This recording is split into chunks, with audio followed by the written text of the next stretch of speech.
Hi everyone, this is Vishal, one of the directors of ClatPrep. In this video, I am going to talk about the new pattern of AILET. We conducted our open mock on 23rd of January 2022, wherein many students appeared for this open mock. Now, what are the key changes that has been implemented by the NLU Delhi for their AILET exam? First, they have removed the maths section overall. Now, the AILET exam will have only 3 sections which are named as English, Current Affairs and Logical Reasoning. You must be surprised that why I am not taking the name of Legal Reasoning, because Legal Reasoning is part of Logical Reasoning. So the Logical Reasoning section has broadly been categorized into 3 parts. One which checks on your analytical skills, second will check your critical skills, and third is based on legal reasoning. It is not purely legal aptitude, but then it will check on the reasoning quotient of you based on legal aspects, right? Then the first portion, the first section, which is English, now it consists of 50 questions. Previously it used to have 35 questions. Now the number of questions in English has increased to 50. Second section, Current Affairs, it will consist of 30 questions, and the remaining 70 questions will be in the logical reasoning sections, but then it will check you on 3 areas as we have already discussed. So overall 150 questions ke 150 questions hi hai. Duration has not changed, still it is a 1.5 hours exam, but then what the students need to understand is that the AILET exam will not only check the students on what kind of aptitude you have, like in solving the questions, but it will also check you on the time management skills, because now what will differentiate in the overall score is the number of attempts which you make by selecting the right questions as per your comfort area. Capitalize on your forte and try to maximize your number of attempts. That is what they are going to check on you, right? Now, in this video, we are going to do the analysis of the open mock which we conducted on 23rd January. First of all, you will be going through the analysis of the English section which will be taken by Priyambada ma'am. Hello everyone. In today's video, we'll be analyzing the mock, the open mock for AILET, that is A06, and it's based on the new pattern of AILET. So as you all might know that as per this new pattern, there are now 50 questions in the English section. So the mock is based on the new pattern and we'll discuss it. So let's go ahead. So our mock starts with a passage. This passage talks about how the JCPOA, that is the Joint Comprehensive Plan of Action, is the need of the hour for both US and Iran, and how Biden should, get the nuclear agreement back on track before Rouhani leaves his office, because he is his last bet to keep the JCPOA in action. So let's just go ahead and solve the following questions. Which of the following can be inferred from the passage? A. Mr. Rouhani cannot bypass his opponents for engaging with the US on the JCPOA. B. Engaging with the US on the JCPOA may be in the interest of not just the US but also Iran. C. Mr. Trump believed that JCPOA was against America's interests. Or D. None of the above. The correct answer here would be B, because we can see that in the entire passage, that is what the author is talking about. He is saying that not only Iran but also US would be benefiting from the JCPOA, and that is the whole reason why President Biden is making an urgency, is really eager to get the JCPOA back on track. So that is the entire reason, because US would also be benefiting from it. Question number 2. Which of the following correctly describes the organization of the passage? A likely event which can bring prosperity for the parties concerned is discussed. B. A problem is discussed followed by reasons and author's arguments. C. A description of problems that might arise with the likely association. D. A narrative of state of affairs likely to get worsened with the passage of time. The correct answer would be B. A problem is discussed followed by reasons and author's arguments, because that is what the entire passage is about. The author starts by talking about the JCPOA and how it is not being followed by both US and Iran as of now. But then in the second passage, he talks about how they should follow a diplomatic approach and how they should, have face-to-face talks to solve this problem. So it also has, the author's arguments in the second passage. So that is the entire organization of the first passage. Let's move on to the third question now. According to the passage, Hassan Rouhani cannot contest for the post of president again because A. Trump had rejected him and is unwilling to back him up. B. The JCPOA was a complete failure. C. He cannot run for the post of president more than 2 consecutive times. Or D. Mr. Rouhani is afraid that a moderate like him might not be elected. So the correct answer here would be C, because as we can see from this line that he cannot stand in a 3rd consecutive election. That is true. That is as per the rules of Iran, that he cannot stand in a 3rd consecutive election. And that is the whole and sole reason why he cannot, contest for the post of president again. A is incorrect because the fact that Trump had rejected him has nothing to do with his own country's democratic elections. The JCPOA was a complete failure. We cannot infer this from the entire passage, so it's out of scope. D is again incorrect because calling Mr. Rouhani a moderate are the words of the modern media, or as we can say, are the words of the author. They are the words of the Western media and not of Mr. Rouhani himself.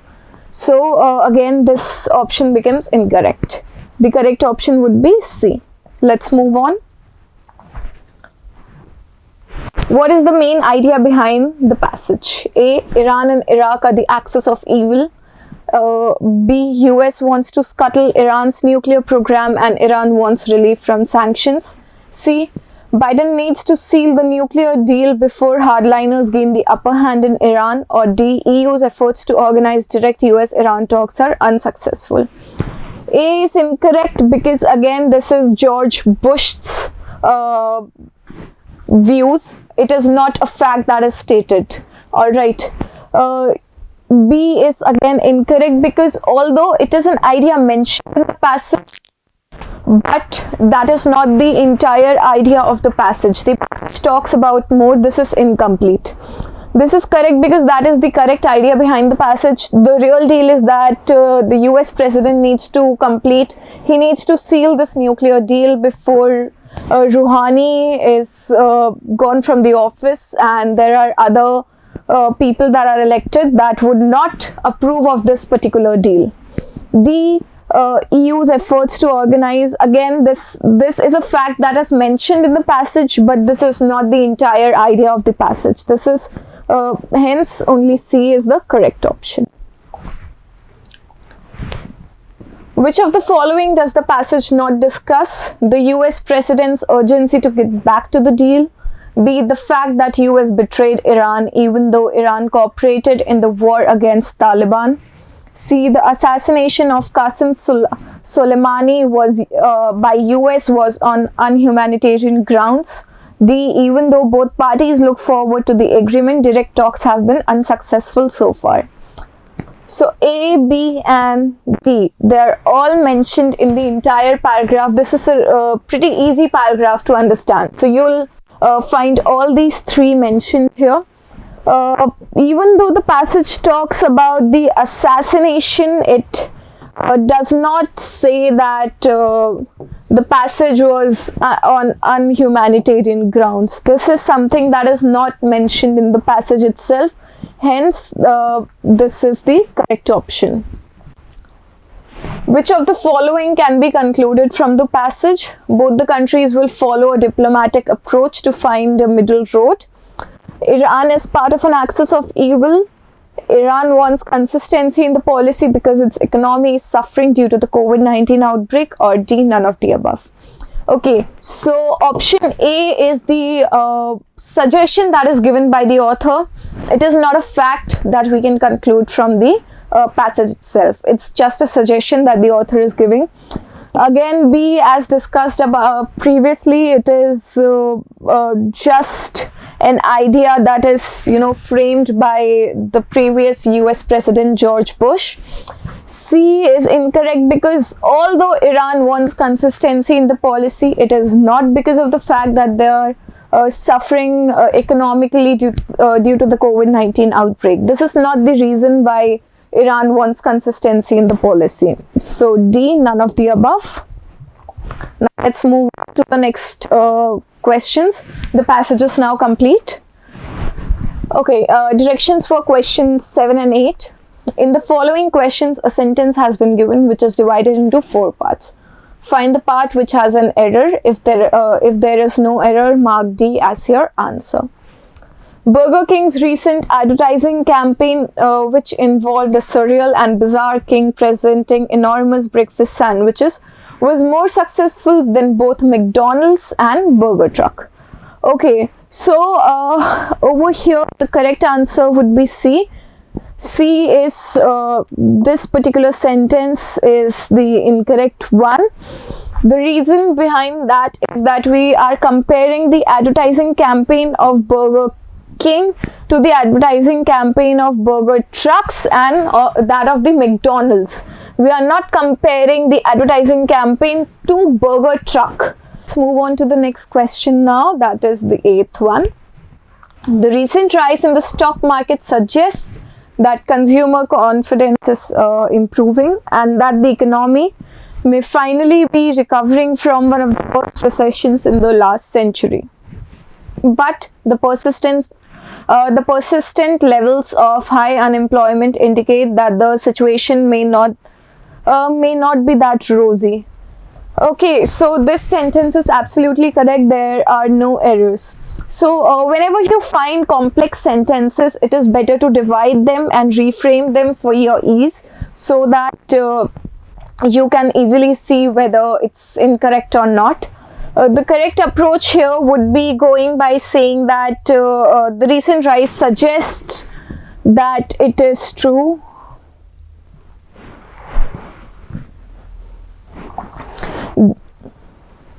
The recent rise suggests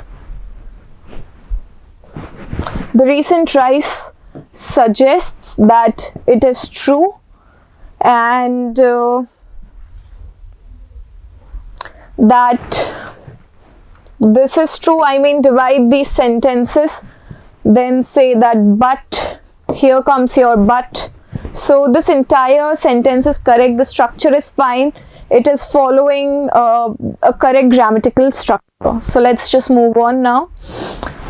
Directions for question number 9 to 11. In the questions given below, a part of the sentence is underlined. Below are given alternatives to the underlined part which may improve the sentence. Choose the correct alternative. Roshan was one of my few friends to get his hands on an advance ticket for Diljit Dosanjh's India tour, a tour that was delayed by several months on account of the COVID pandemic. A. To get his hands on an advance ticket for Diljit Dosanjh's India tour, a tour that was delayed by several months on account of the COVID pandemic. B. To get his hands on an advance ticket for Diljit Dosanjh's India tour, a tour that was delayed by several months because of the COVID pandemic.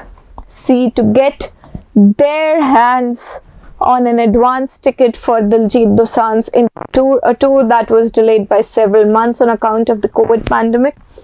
Or D. Who got his hands on an advance ticket for Diljit Dosanjh's India tour, a tour that was delayed by several months on account of the COVID pandemic. Alright, so the correct answer here would be C, because we have to use there.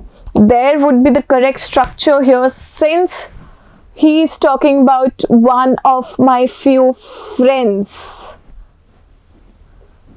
Alright.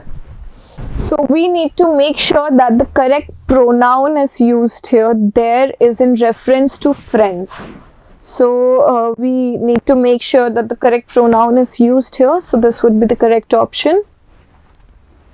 10th, the quality of men's products that Nykaa company has developed over the past year and that have recently arrived on retailers' shelves worry many stock market analysts who think that the company has lost focus after its successful IPO launch.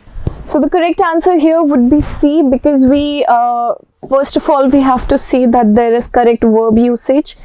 We have to use have here instead of has, and worries would be there instead of worry after shelves, because we're talking about quantities, right? So just make sure that there is correct verb usage in the entire question. Let's move on to the next question now. 11th, Byju's has drafted rules for junior teachers about contacting departmental heads while they are out of the office, on vacation, or for personal reasons. So after analyzing all the options, the correct one would be B, because if we are using a pronoun in a sentence, we have to be clear about whom we are using that particular pronoun about. So this sentence makes it very clear. You know, all the other three sentences are really unclear about the pronoun usage. So B would be the correct option. Let's move on to the next question now. Again, so we have a passage here which talks about the crime rate in India. It talks about the annual report that the National Crime Records Bureau has, submitted in mid-September. It talks about the state-wise comparisons of the crime that happened. So the passage further goes to talk about how a lot of there is a mismatch between the NCW and NCRB data. So that might be because a lot of cases are, not registered, people do not speak up, etc. So let's just go ahead with the questions now.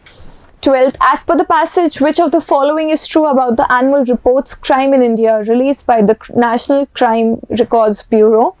A, there are significant variances in case registration between states on one hand and union territories on the other, especially for some serious crimes. B, there are significant variances in case registered across states and union territories between serious crimes pertaining to crimes against women and other crimes. C, there are significant variances in cases registered across state and union territories, especially serious crimes pertaining to rape and violence against women.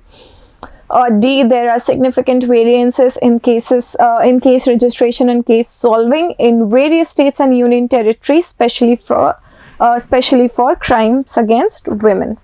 So as per the passage, we can see that C is correct, because there are this statement actually captures the essence of the passage.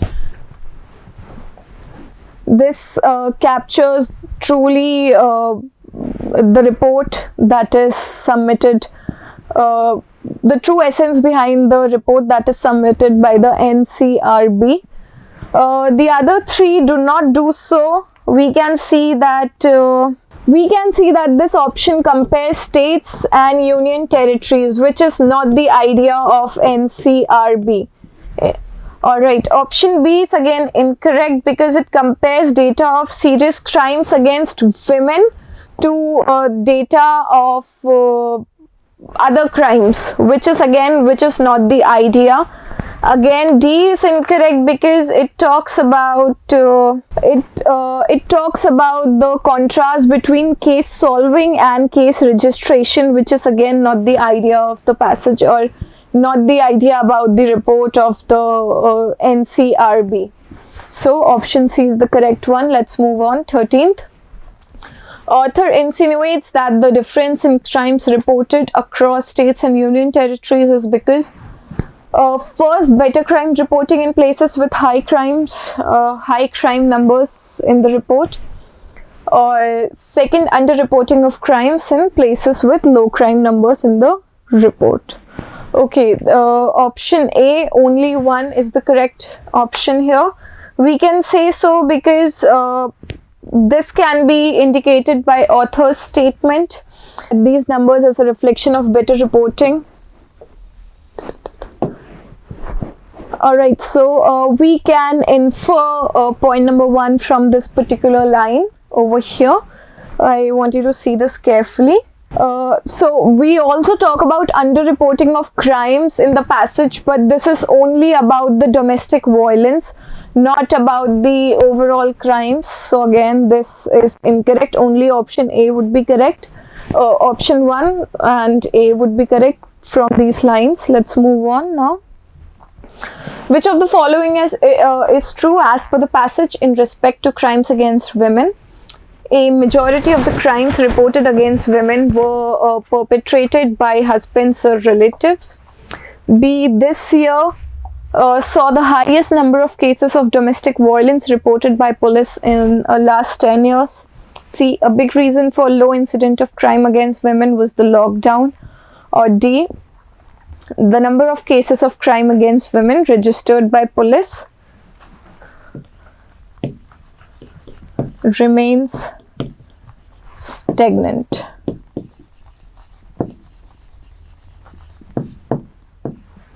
Okay, so it does not remain stagnant, so option D is automatically incorrect.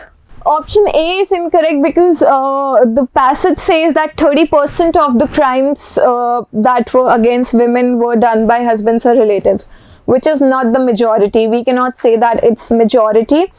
B is incorrect because this is for complaints received by NCW, not by the police. This is for the reports by NCW. It is not registered or reported by the police. C is the correct option because it is clearly mentioned in the entire passage that a big reason for low incident of crime against women was the lockdown. This is clearly mentioned in the passage itself. D is again incorrect because it has in fact decreased by 8%. It does not remain stagnant. There is a dip by 8% in this. Alright, so let's move on. 15th, which of the following will best explain the statement? This is not surprising either. Mentioned in the passage that India has one of the most stringent lockdowns, and law enforcement spared little in enforcing strictures on physical distancing. B. Murders showed only a marginal increase of 1% compared to 2019. C. There was a reduction in the registered number of economic offences by 12% since 2019. Or D. Cybercrimes recorded an increase of 11.8%. So again, this statement has been made in the context of the fact that there has been an overall increase in the cases. The cases increased overall and a lot was spent. Okay, the government was really strict at enforcing the lockdown and everything, but still there was a 21% increase. There was a 21-fold increase in the number of cases despite that. So this is the whole idea behind the passage. This is the whole idea behind the option A, because again, despite the fact that the government is spending so much economically on the lockdown, it is trying its best, but still the cases have been increasing, and the concept of lockdown is new for people. They had not been adhering to the rules. They did not understand the whole concept of social distancing, etc., etc. Which of the following can best explain the reason author has mentioned sedition cases in the last statement in the passage? Option A. Sedition has increasingly been used as a weapon to stifle dissent, and this trend needs to be reversed urgently. B. Sedition cases have been steadily increasing year. Sedition cases are a threat to national security, and this trend needs to be reversed urgently. D. Sedition cases should be used judiciously during COVID times, and this trend needs to be reversed urgently. So the only reason that the author has mentioned about sedition cases in the last passage is because he sees that these are used as a weapon on daily basis, and he feels that the author feels that sedition cases are serious contemporary issue. The sedition cases are serious issue which needs to be addressed seriously. Alright, so with this, the two passages that the paper have ended, and let's move on to the grammar questions again. 17th, the RBI announced that the growth had accelerated after slowing in the second quarter, and that the policy makers had remained concerned about the prospects of inflation, even though there had been a few signs of higher energy prices driving up the cost of other goods. So in this question, we have to see the alternative for the underlying passage. We have to find a better alternative for the underlying passage. Over here, option A would be the correct one, because the clauses that growth had accelerated and that the policy makers had remained concerned, etc., etc., are, you know, parallel. They begin with that. All right. These are meant to go parallel. They are the main essence of the whole sentence. They go parallel, and then there's correct verb usage as well. So option A. Researchers at the ICMR have discovered a dormant virus, one that they believe it is a type previously known to medical science. So the correct option here would be D, that they believe to be, because this sentence shows an idiomatic approach. It talks about idioms. So let's move on. Option 19. Although doctors are denounced for their excessive recommendation of expensive tests, the doctors must sometimes request these tests to be performed in order to avoid being sued for malpractice, for medical malpractice. So the option here that fits the best is that these tests be performed. The usage of that, and we have to avoid using to, that is mentioned here, would make this sentence correct. 20th, ornithologists have found a new species of parrot that lives only in the Himalayan pines, dependent on the yellow raspberries native to the Himalayan forest, and whose color is different from all other parrots.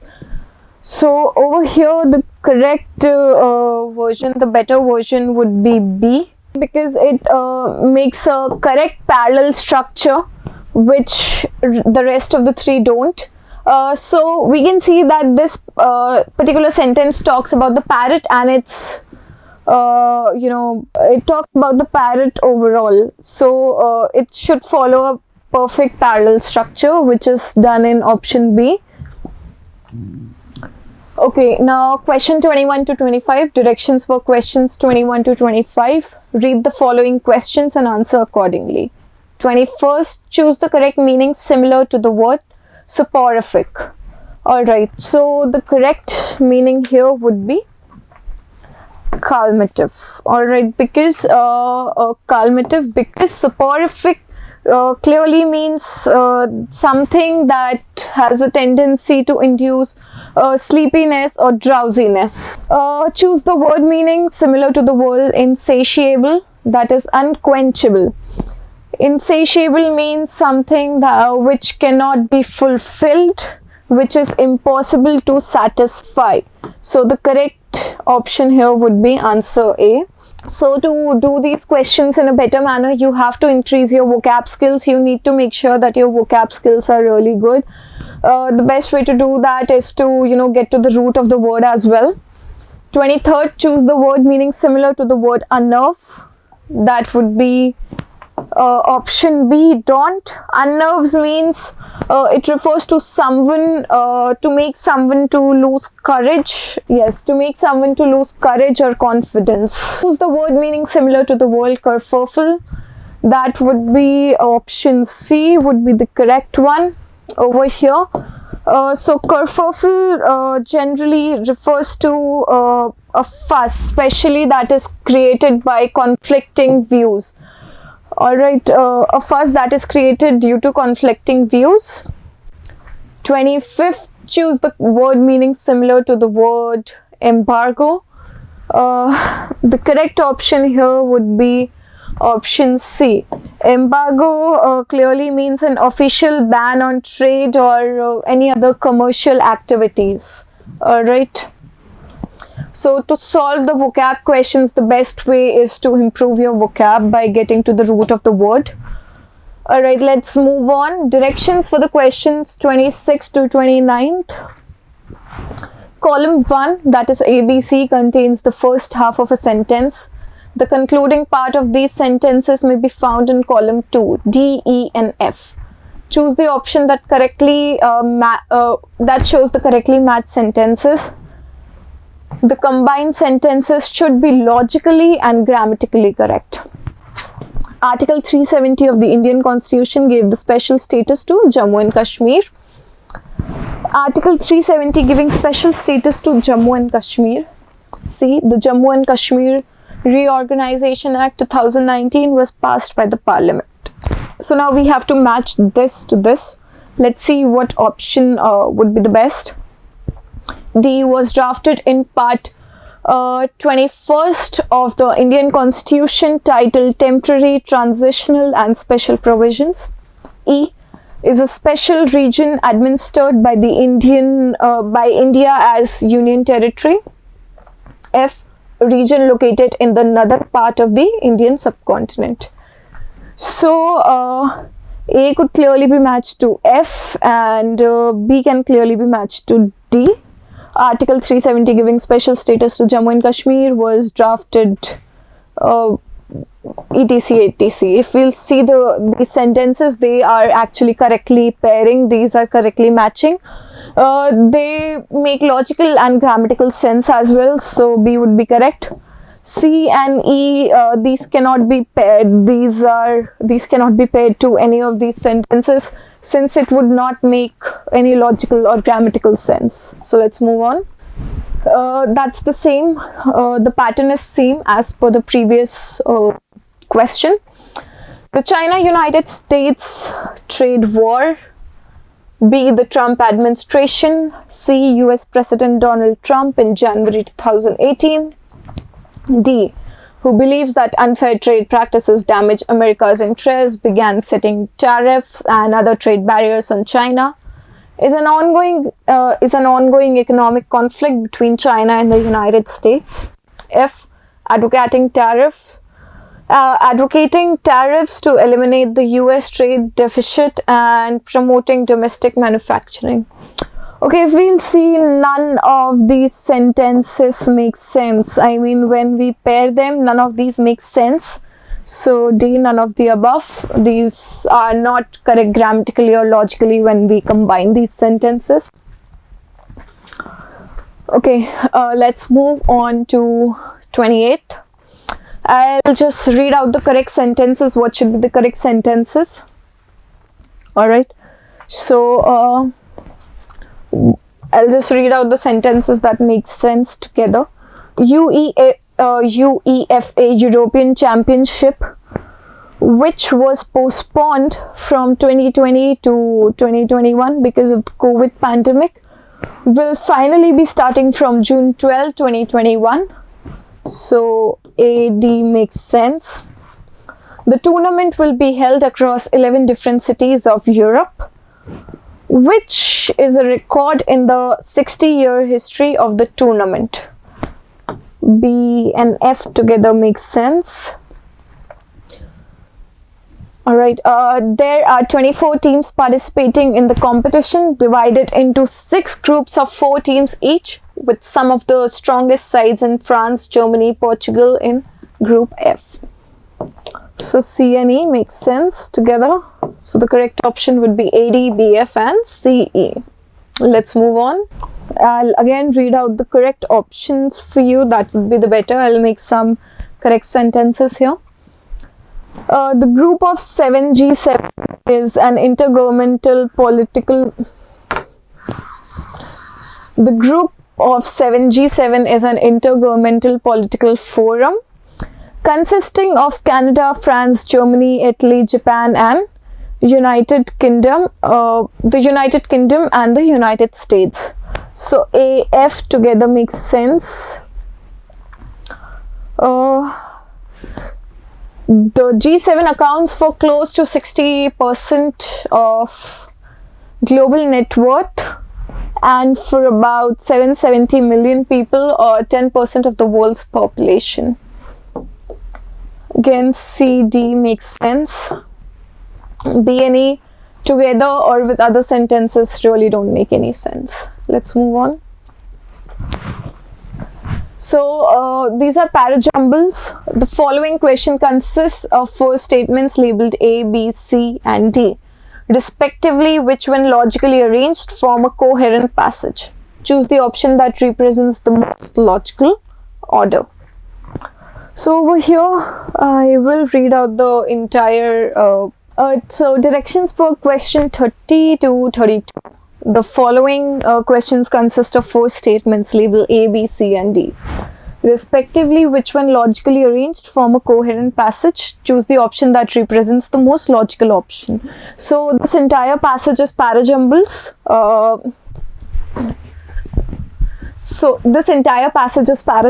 We just have to arrange it in sentences that really make sense. So option C would be the correct one here, because B clearly, introduces the topic.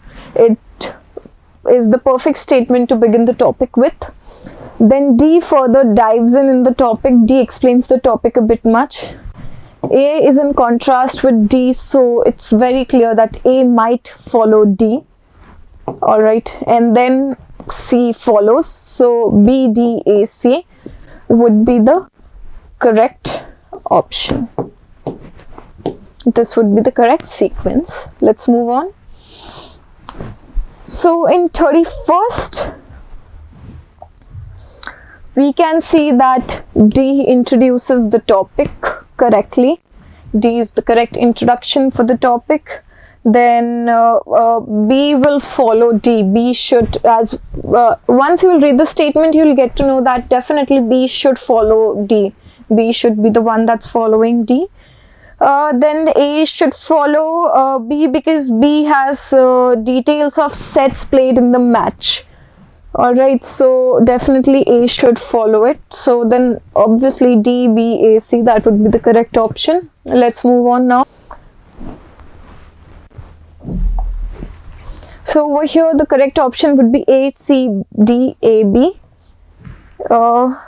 We can see that C is the main idea and it introduces the topic. It's official, the 2021 7 days Euro Cup season is underway. So it's introducing the topic and it is the main idea behind the whole passage or paragraph, whatever you might say it. Then D tells us the features and dynamics. So obviously C is followed by D. That would be the correct thing to go ahead with. And then them over here refers to the teams. Alright, so obviously D would be followed by A. And then obviously B would be the last one. So C, D, A, B is the correct option. Let's move on now. Alright, so directions for questions 33 to 35. Each of the following questions has some blanks. You are given 4 sets of 2 words. Choose the option that correctly fits the blanks. The claim by some people that all forms of life stemmed from the Big Bang is far from dash. These are spaces in the body of information supporting this assertion that must be addressed before the scientific community can even begin to dash the theory's plausibility. Alright, the second blank fits entertain and contemplate. Substantiated, which is to prove it, it correctly fits the first blank. These two are the ones, option A, substantiated and contemplate perfectly fit these 2 blanks. So option A would be the correct one. 34th, though he was displeased at his disassociate's dash characterization, the assistant manager sought to address this misrepresentation without stooping to his competitor's dash tactics. All right.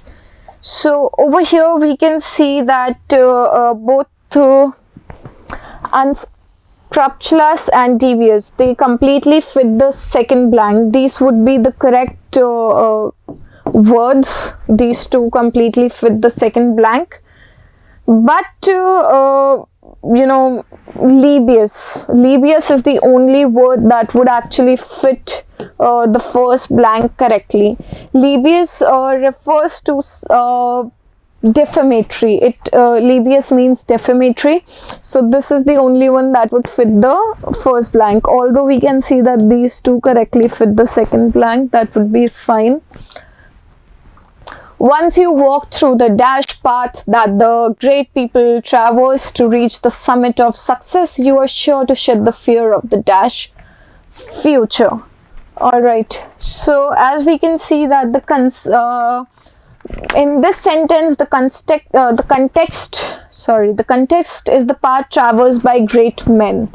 All right. That's the concept behind the sentence. So obviously the first one should be torturous. That would be the correct word to fit in the first blank, because it refers to something which is excessively lengthy and tiring, which is really torturing to someone. All right, with lots of twists and turns, etc., etc. It cannot be torturing because it means great anxiety or suffering, so this would be incorrect. And then twisting is not appropriate because it means something that has been distorted. It is not distorted. This path is complex. We can call it complex with a lot of twists and turns, but not we cannot call it distorted. So again, then second word would fit the second blank correctly. The unknown would be the apt choice because we are talking about the unknown terrains over here. Though many MNCs talk of dash, they are dash with confidentiality in terms of how they select and promote people. So over here, if we look at the first blank, all these four are these all four are the perfect options for the first blank. So it all comes down to what would be the perfect answer for the second blank. All right, we actually need a logical pair. It cannot be overdone because overdone refers to something that is being exaggerated. That is not correct. Compulsive means irresistible urge of compulsion, which is again incorrect here. Gripping means to be preoccupied, which is again incorrect in this context. It to be preoccupied. So the correct idea would be, so as we can see, these four words, they completely and they fit perfectly in the first blank. So it all comes down to the second word. We have to see what fits the best. Overdone here would be incorrect because it talks about, overdone means exaggerated, which is incorrect. Again, compulsive means, irresistible urge of compulsion. So this is incorrect as well. Preoccupied would be the correct word. It would be the correct notion to be used here. So openness and preoccupied is the correct option. Let's move on. In the weeks ahead, the return of the sports secretary and her staff, the return of the sports secretary and her staff and the dash of the communication links will soon be followed, hopefully by dash of sporting contracts. So we can see that the tone of the statement implies hopeful revival of contacts. So restoration and revival would be the correct option here. Let's move on now. Directions for question 38 to 42. The paragraph below contains multiple blanks. For each, options are given. choose the option that best complements this sentence. His reputation for dash was enhanced by the youthfulness of his appearance. The young man knew precisely how dash this could be. His dash appearance masked an dash intelligence. Many who dash him would later rue the hasty judgment. So for blank 38, callousness would be the perfect choice because it implies inexperience. Callousness means inexperience of especially a young man. So his reputation for callousness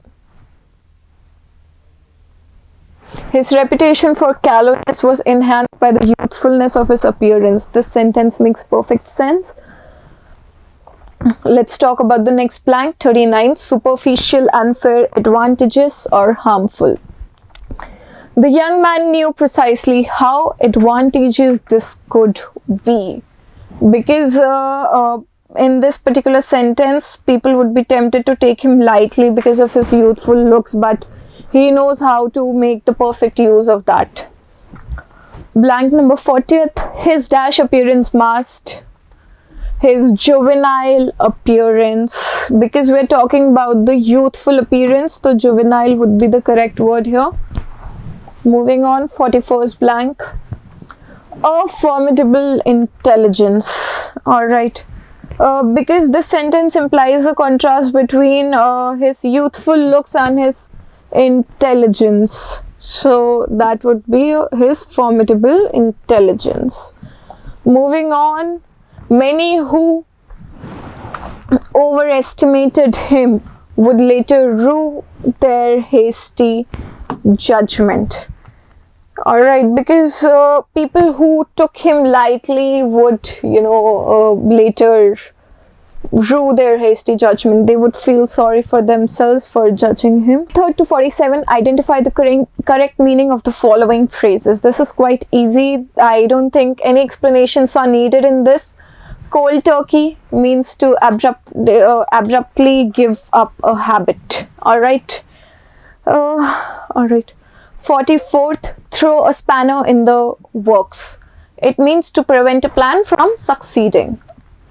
45th, pardon my French. It is used informally while using profane languages. You might see the use of pardon my French in a lot of US sitcoms that you guys, I am pretty sure, must regularly watch.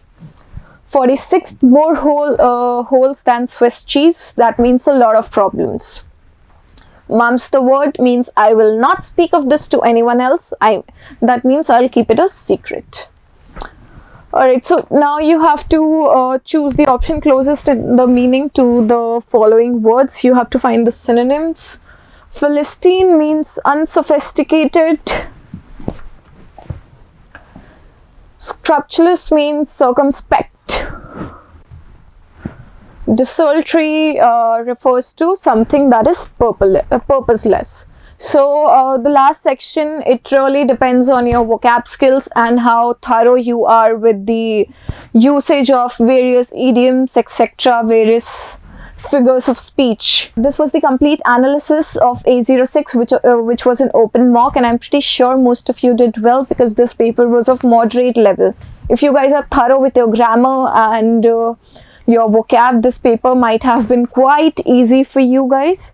Alright, so that's that. Hello friends, my name is Ritesh Agrawal and I welcome you all to the analysis of mock AILET. A06 open mock हमने करवाया था और based on new pattern हमने इसको बनाया था. 30 questions थे और I hope ये एक बहुत अच्छा learning experience आप लोगों के लिए रहा होगा. आज हम इसके एनालिसिस में बात करेंगे इन सारे क्वेश्चंस के बारे में, उनके सॉल्यूशंस के बारे में और टॉपिक्स के बारे में, क्या और क्वेश्चंस पूछे जा सकते थे, उन सारे इश्यूज़ को हम इस पर्टिकुलर वीडियो में कवर करेंगे एंड आई बिलीव दैट ये आपके लिए काफ़ी हेल्पफुल रहेगा. तो let's get started with the first question.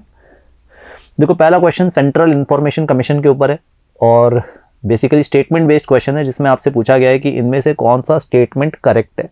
ठीक है, तो स्टेटमेंट बेस्ड क्वेश्चंस हमेशा थोड़े से ज़्यादा ट्रिकी होते हैं क्योंकि आपको एक से ज़्यादा फैक्ट्स के ऊपर टेस्ट किया जाता है. है ना। सेंट्रल इंफॉर्मेशन कमीशन एक इंपॉर्टेंट बॉडी है और मैंने आपको जो भी हमारे क्लासरूम स्टूडेंट्स हैं उनसे हम ऑलरेडी बात करते रहते हैं कि जो भी ये इस तरह की बॉडीज़ हैं, चाहे वो सेंट्रल इंफॉर्मेशन कमीशन हो या विजिलेंस कमीशन हो या CBI हो या एनफोर्समेंट डायरेक्टरेट हो या नीति आयोग हो या RBI हो या सेबी हो, इस तरह की जो भी बॉडीज़ हैं इनके बारे में बेसिक बैकग्राउंड इन्फॉर्मेशन आप ज़रूर प्रिपेयर करें। एंड आई एम श्योर कि जिन स्टूडेंट्स ने ये किया होगा उनके लिए एक आसान सा क्वेश्चन था, क्या ये कॉन्स्टिट्यूटेड है अंडर RTI एक्ट इन 2005? बिल्कुल सही जवाब है। Decisions of the commission are final and binding, ये भी बिल्कुल ठीक स्टेटमेंट है। तो दोनों स्टेटमेंट ठीक है, तो आंसर हो गया ऑप्शन सी, बोथ 1 and 2। तो बिल्कुल सेंट्रल इंफॉर्मेशन कमीशन पे बेसिक इंफॉर्मेशन थी।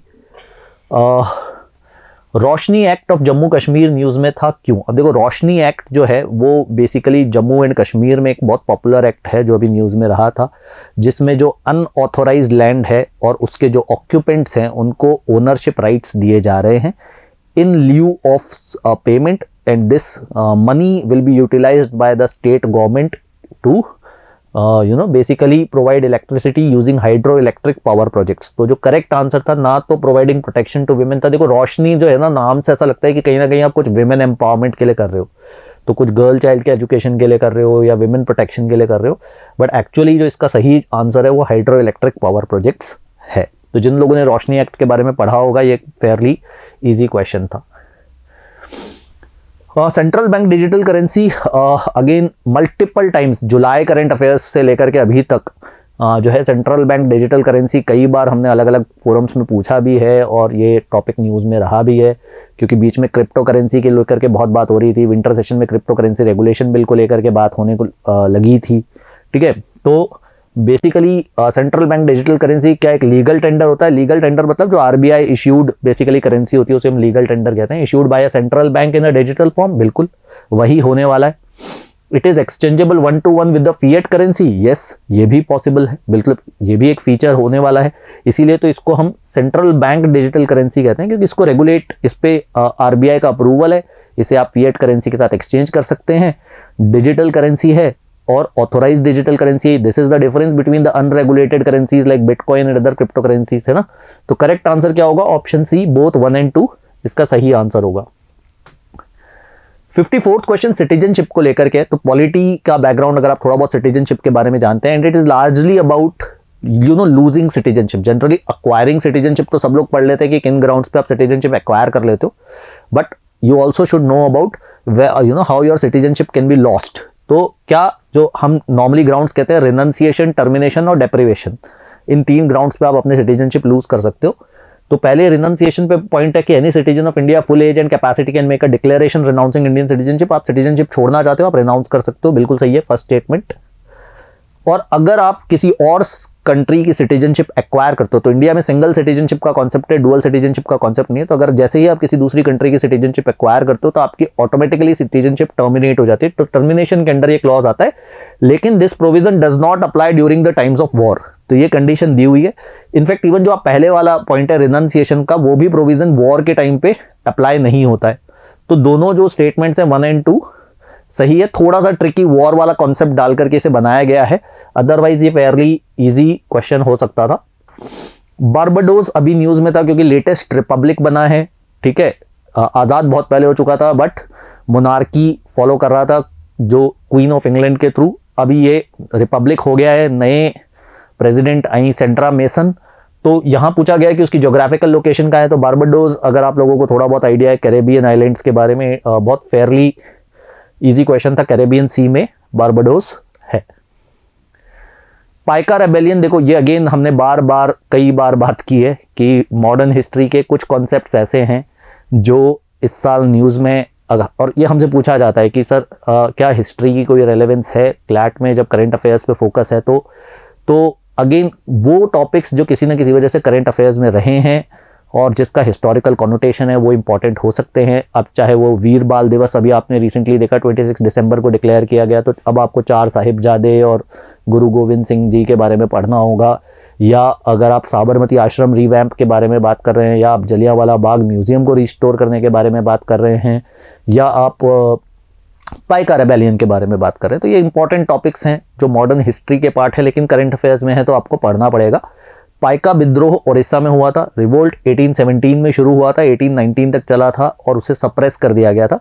रिवोल्ट के लीडर बख्शी जगबंधु विद्याधर थे और बेसिकली पाइकास जो है इसका लिटरली मीनिंग वॉरियर होता है। दीज इज लैंडेड मिलिशियाज जो गजपति रूलर्स के अंडर काम करते थे।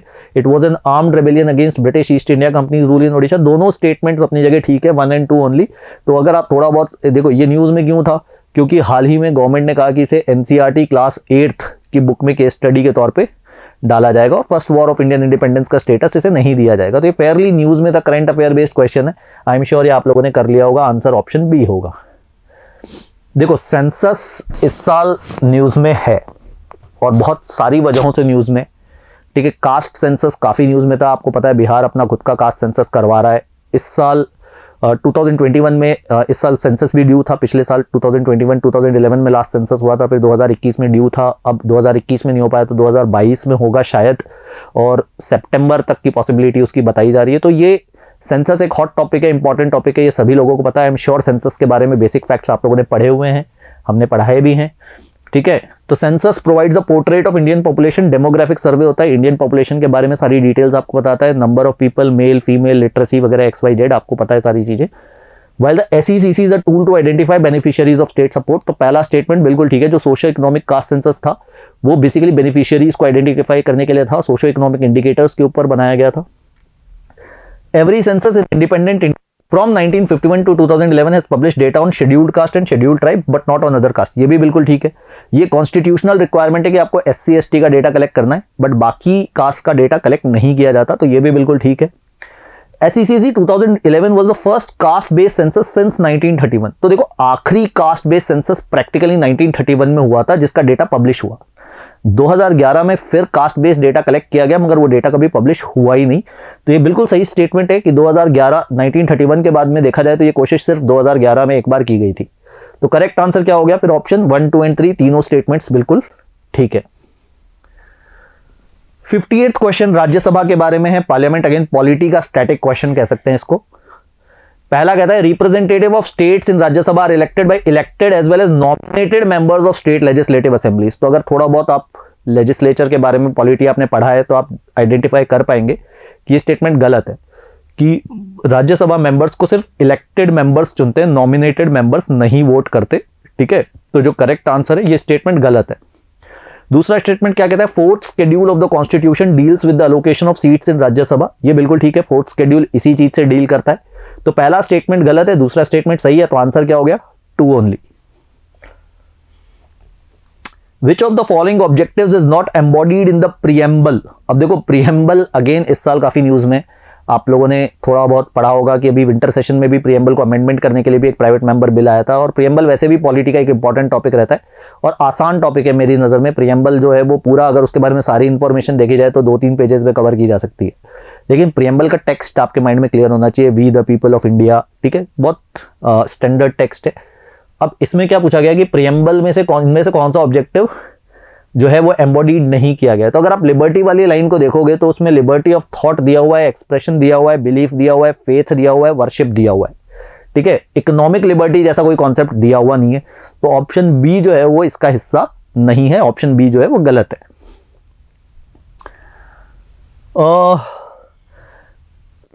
Minds of the makers of the constitution of India is reflected in which of the following. तो ये सुप्रीम कोर्ट ने एक बार कहा था कि preamble is the key to the minds of the makers of the constitution. Preamble से आपको ये पता चलता है कि हमारे जो कॉन्स्टिट्यूशन बनाने वाले थे उनके इंटेंशंस क्या थे, उनकी वैल्यूज क्या थी। देखो, प्रीएम्बल है क्या? देखो, अपन टेक्निकली बहुत तरह की जार्गन यूज करते हैं कि प्रीफेस है, समरी है, एसेंस है, इंट्रोडक्शन टू द कॉन्स्टिट्यूशन है, ठीक है। बट आप याद करो प्रीएम्बल्स को इंट्रोड्यूस कैसे किया गया था? ऑब्जेक्टिव्स रेजोल्यूशन के थ्रू जवाहरलाल नेहरू ने इंट्रोड्यूस किया था। और बेसिकली मेरी नज़र में प्रीएम्बल एक विजन बताता है कि हमारा देश कैसा होना चाहिए, हमारे इस कॉन्स्टिट्यूशन से हम कौन से ऑब्जेक्टिव्स अचीव करना चाहते हैं, वो बेसिकली प्रीएम्बल बताता है कि हमारा जो देश है वो हम भारत के लोग बेसिकली एक sovereign, socialist, secular, democratic Republic जैसा देश चाहते हैं, ठीक है।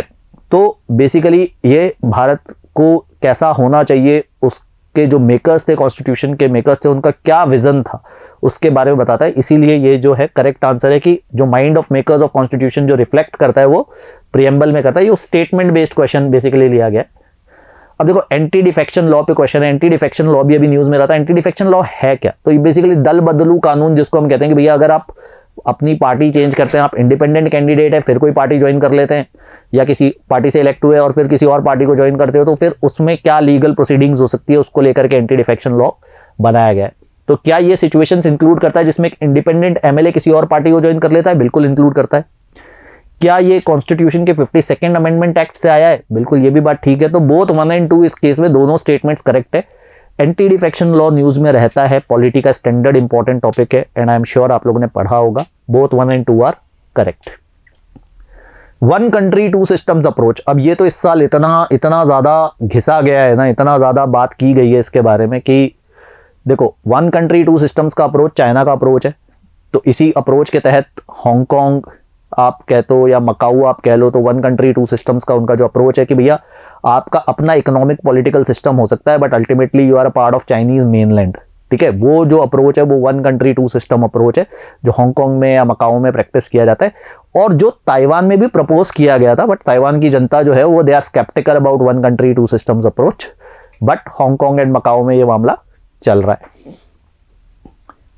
63 अगेन अफ्स्पा के बारे में। अफ्स्पा मल्टीपल टाइम्स न्यूज़ में रहा है। अभी रिसेंटली नागालैंड में न्यूज़ में था कि नागालैंड में जो सीएम थे उन्होंने डिमांड की थी कि अफ्स्पा को विड्रॉ कर लिया जाए, गवर्नमेंट ने 6 महीने के लिए एक्सटेंड कर दिया। तो अफ्स्पा न्यूज़ में रहा है। Armed forces special powers act के बारे में जो बेसिक फैक्ट्स हैं, कब इनैक्ट हुआ था, क्या प्रोविजंस हैं, क्या स्पेशल पावर्स दी जाती हैं, ठीक है, कौन लगा सकता है, ये सब आप लोगों को पता होने चाहिए, एंड आई एम श्योर काफ़ी लोगों को पता होंगे। तो armed forces act gives armed forces the power to maintain public order in disturbed areas. बिल्कुल ठीक है, डिस्टर्ब्ड एरियाज को कंट्रोल करने के लिए अफ्स्पा बना है, that is the primary objective. Disturbed areas one which is declared by president of India, ये गलत है।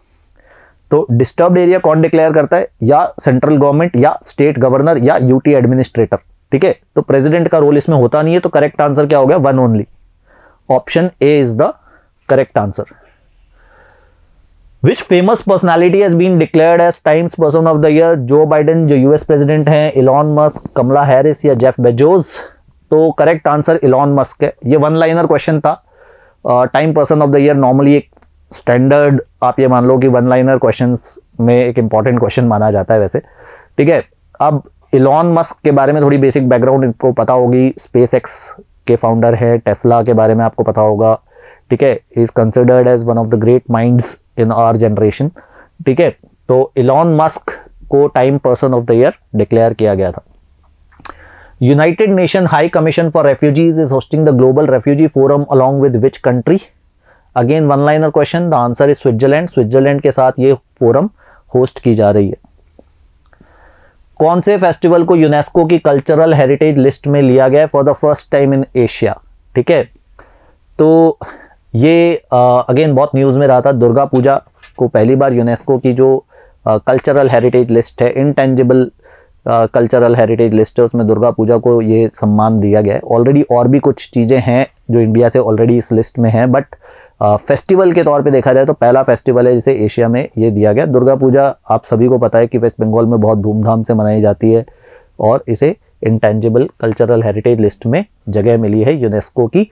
थोड़ा यूनेस्को का बैकग्राउंड, अगेन जो यूएन एजेंसीज हैं, जैसा हमने इंडिया की बॉडीज़ के लिए कहा है, यूएन बॉडीज़ के लिए भी वही बात ठीक है कि आपका यूनेस्को है या WHO है या IAEA है या उन सब का बैकग्राउंड जो है, अब वर्ल्ड बैंक है, IMF है, वो आप प्रिपेयर करके रखें।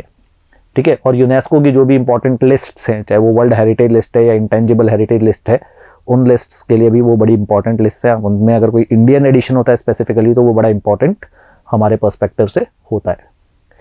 Avani Lekhra who took the best female debut at Paralympic sports award is associated with which? Avani Lekhra तो अब नेशन वाइड सेंसेशन है, जयपुर गर्ल है। आप लोगों को I am sure Avani Lekhra के बारे में ज़रूर पता होगा, शूटिंग से जुड़ी हुई हैं।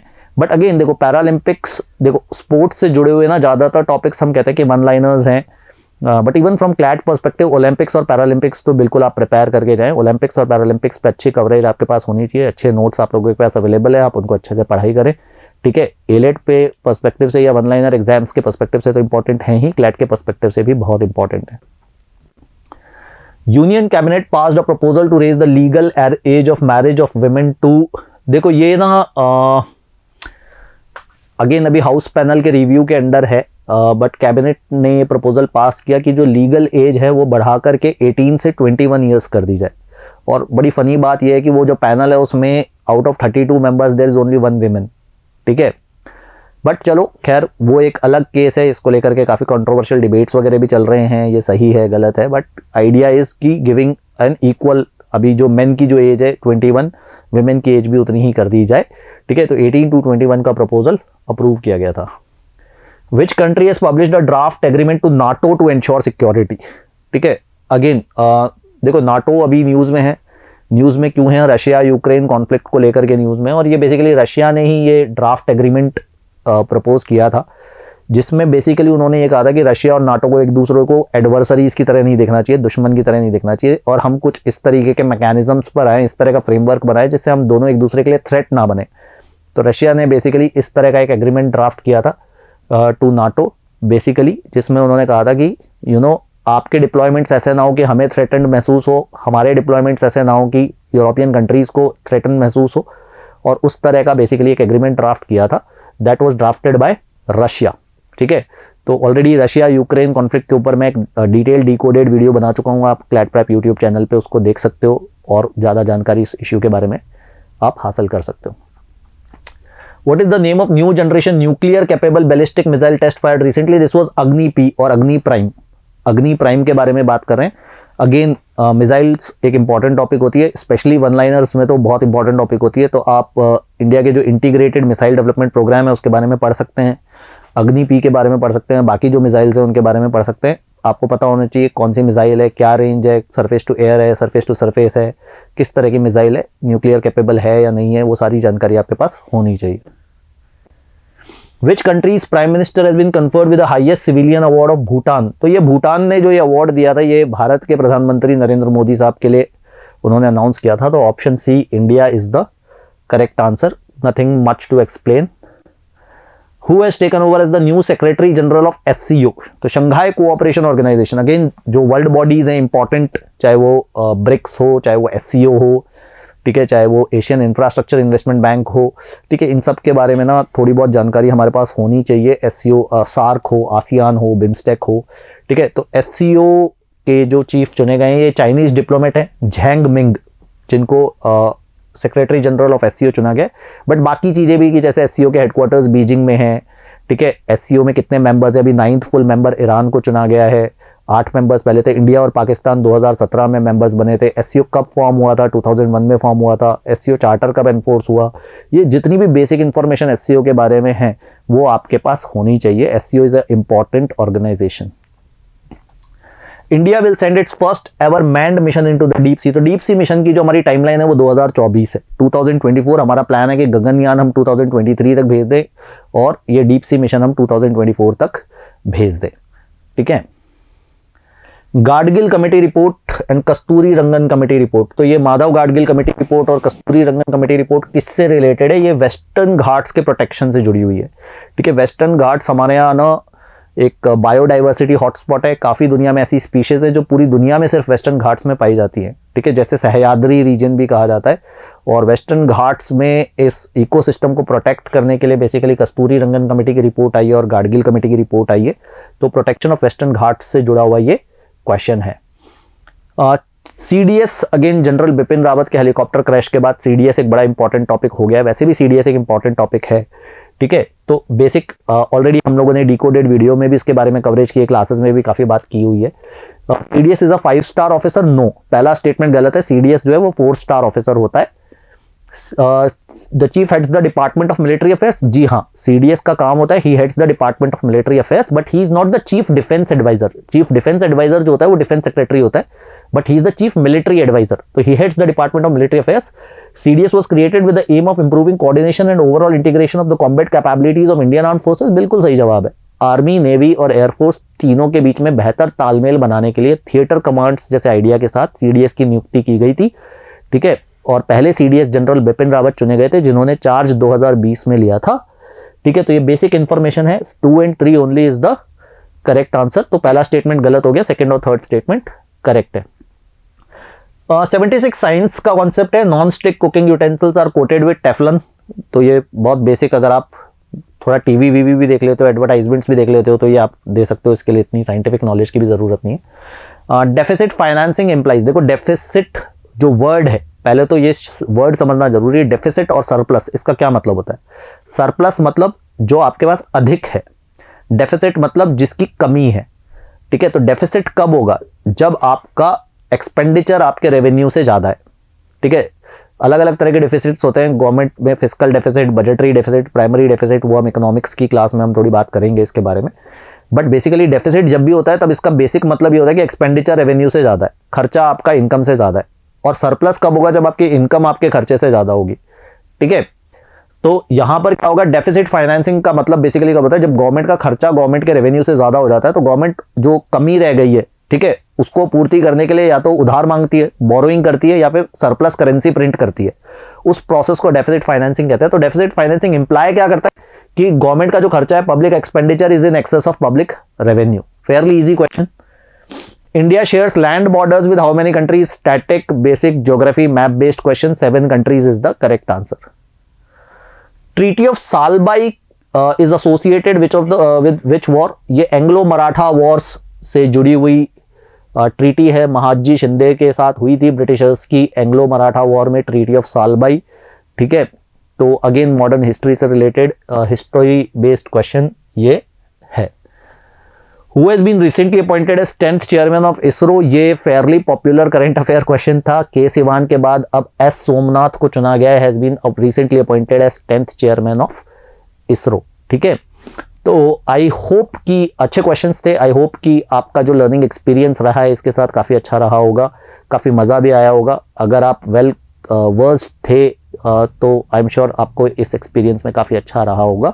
And I hope this video is helpful. आपको इन क्वेश्चंस के बारे में, इन टॉपिक्स के बारे में, इनके सॉल्यूशंस के बारे में ज़्यादा क्लैरिटी आपको मिली होगी, ठीक है।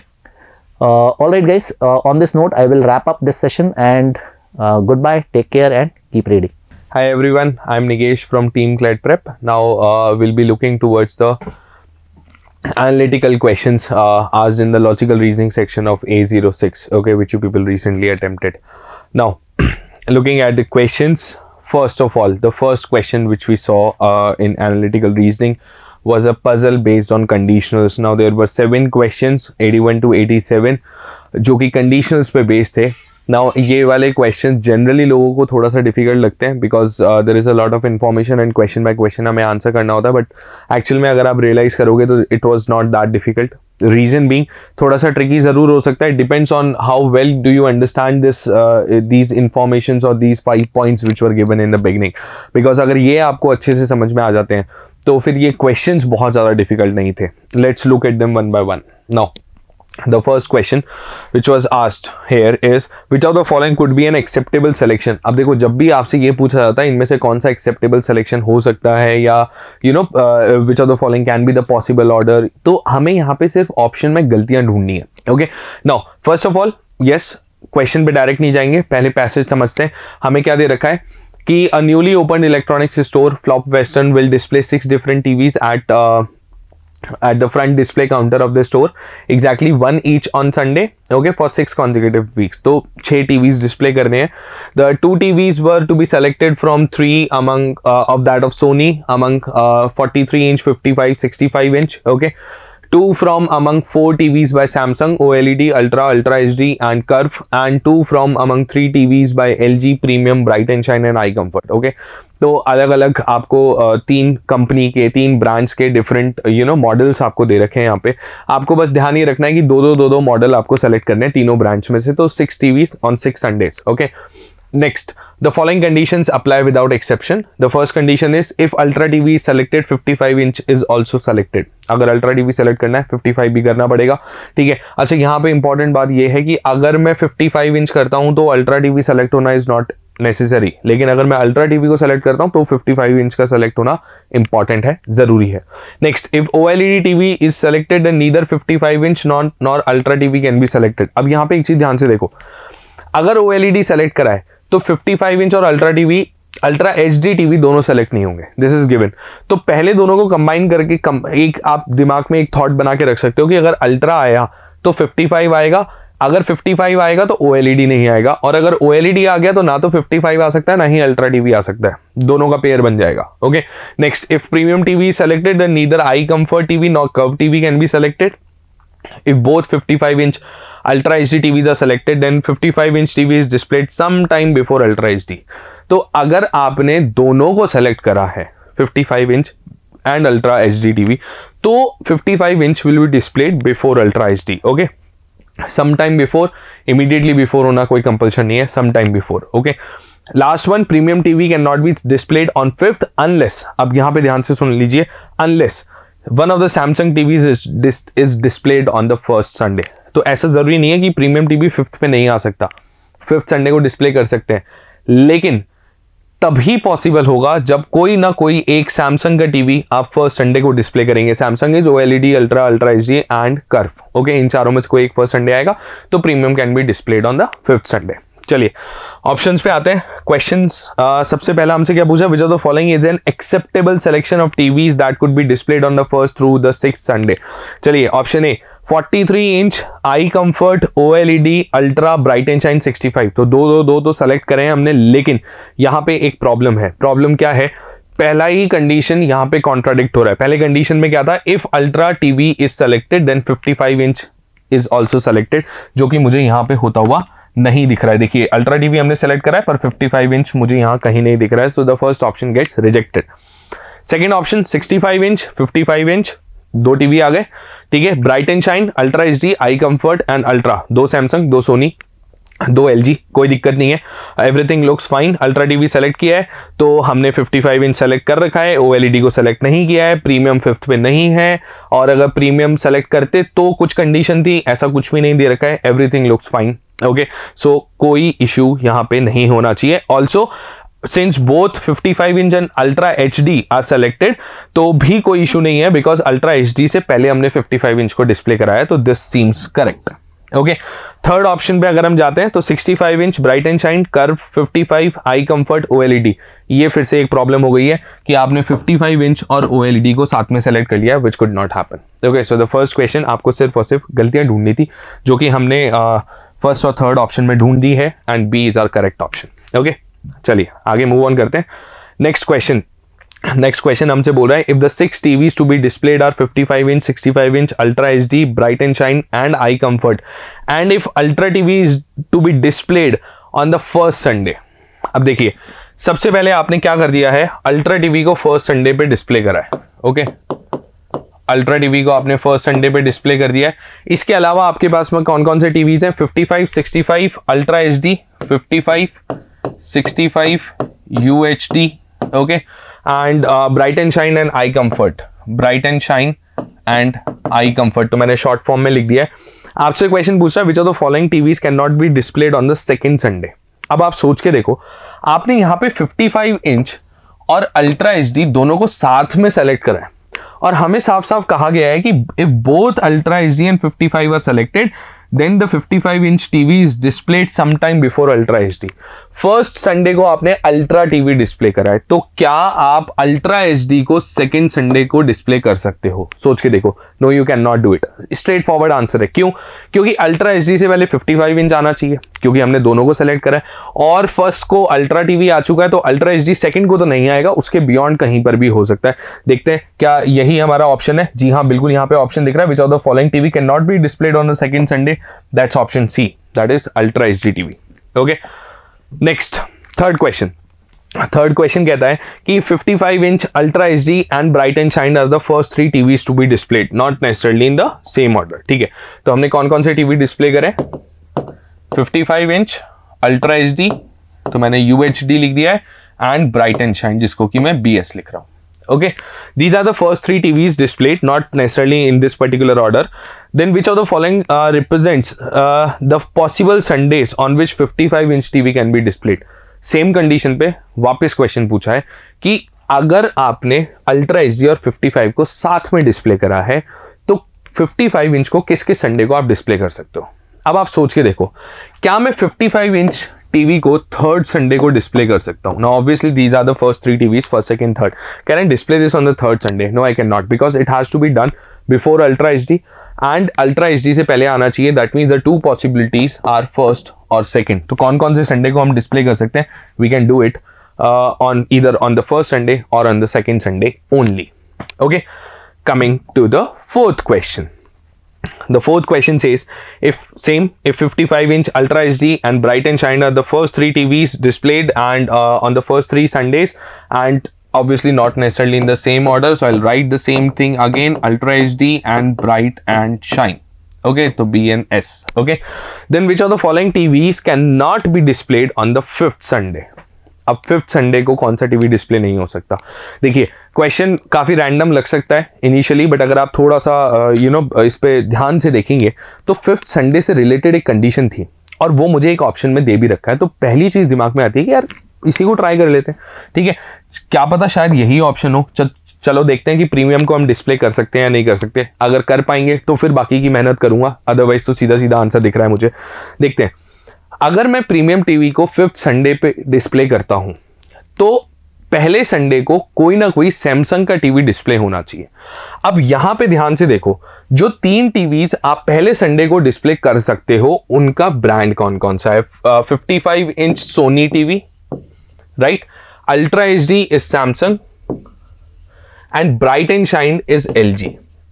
तो यानी कि अल्ट्रा एचडी फर्स्ट संडे को डिस्प्ले होना चाहिए। अगर प्रीमियम को 5th संडे को डिस्प्ले करना है तो क्या मैं अल्ट्रा एचडी को फर्स्ट संडे पे डिस्प्ले कर सकता हूं? हाँ, कर सकता था अगर मैंने 55 इंच को सेलेक्ट नहीं करा होता तो, लेकिन क्योंकि मैंने 55 इंच टीवी को सेलेक्ट कर रखा है तो मैं अल्ट्रा एचडी से पहले मुझे 55 इंच को डिस्प्ले करना पड़ेगा। दैट मीन्स मैं अल्ट्रा एचडी टीवी को फर्स्ट संडे को तो डिस्प्ले नहीं कर सकता। Now since I can not display a Samsung TV on the first Sunday and it is clearly mentioned that these are the 3 TVs displayed on the first 3 Sundays, that means I cannot display the premium TV on the 5th Sunday. Okay, तो अगर direct थोड़ा सा hit and trial use करा जाए, पहले मैंने यहाँ पे ऑप्शन चेक करा है बॉम्बे, पहला ऑप्शन मैं चेक कर रहा हूँ, नॉट 65 इंच या OLED, क्योंकि देखिए अगर आप 65 इंच करेंगे भी तो you will not find any contradiction here कि 65 इंच को मैं 5th संडे को क्यों नहीं डिस्प्ले कर सकता हूँ। I can definitely do it. OLED TV बिल्कुल कर सकता हूँ। 5th प्रीमियम टीवी के रिलेटेड हमें एक कंडीशन दे रखी है तो हमने पहले उसे चेक करा, ठीक है। तो this is how you are suppose to approach these questions. चलिए नेक्स्ट क्वेश्चन पे आते हैं। This was the 4th one. The 5th question is if ultra HD is selected for the first Sunday. चलिए अब आपने क्या करा है, आपने फर्स्ट संडे को अल्ट्रा एचडी सेलेक्ट कर लिया है। Okay, you have selected UHD TV for the first Sunday. Now it says which are the following is the TV that must also be selected। अब अल्ट्रा एचडी को select करा है तो भाई देखो अल्ट्रा एचडी के साथ में कौन से टीवी का सेलेक्ट होना जरूरी है। पहले संडे को आपने अल्ट्रा एचडी को सेलेक्ट कर लिया है। चलिए देखते हैं, 43 इंच, 55 इंच, 65 इंच, 3 टीवी हैं। कौन सी ब्रांड के? सोनी ब्रांड के। जिनमें से मुझे कितने सेलेक्ट करने हैं? मुझे 2 सेलेक्ट करने हैं। और क्योंकि मैंने अल्ट्रा एचडी को फर्स्ट संडे को डिस्प्ले करा है तो अभी थोड़ी देर पहले हमने एक क्वेश्चन में यही डिस्कस करा था कि अगर मैं अल्ट्रा एचडी को फर्स्ट संडे को डिस्प्ले कर देता हूं दैट मीन्स मैं 55 इंच टीवी को सेलेक्ट ही नहीं कर सकता। क्यों नहीं कर सकता? क्योंकि 55 इंच और अल्ट्रा एचडी अगर दोनों सेलेक्ट होंगे तो 55 इंच पहले डिस्प्ले होगा अल्ट्रा एचडी से। बट यहाँ पे आप सोचो कि आपने अगर फर्स्ट संडे को ही अल्ट्रा एचडी डिस्प्ले कर दिया है तो आप 55 इंच टीवी डिस्प्ले नहीं कर सकते हो। अगर आप 55 इंच डिस्प्ले नहीं कर सकते हो इसका मतलब है, क्योंकि क्वेश्चन में बोला गया था कि 2 TVs of Soni will be selected, तो यानी कि 43 इंच और 65 इंच का सेलेक्ट होना डेफिनेटली जरूरी है। सबसे पहले फिर से ट्राई करते हैं, देखते हैं कि क्या 65 या 43 में से मुझे कोई ऑप्शन मिल रहा है क्या।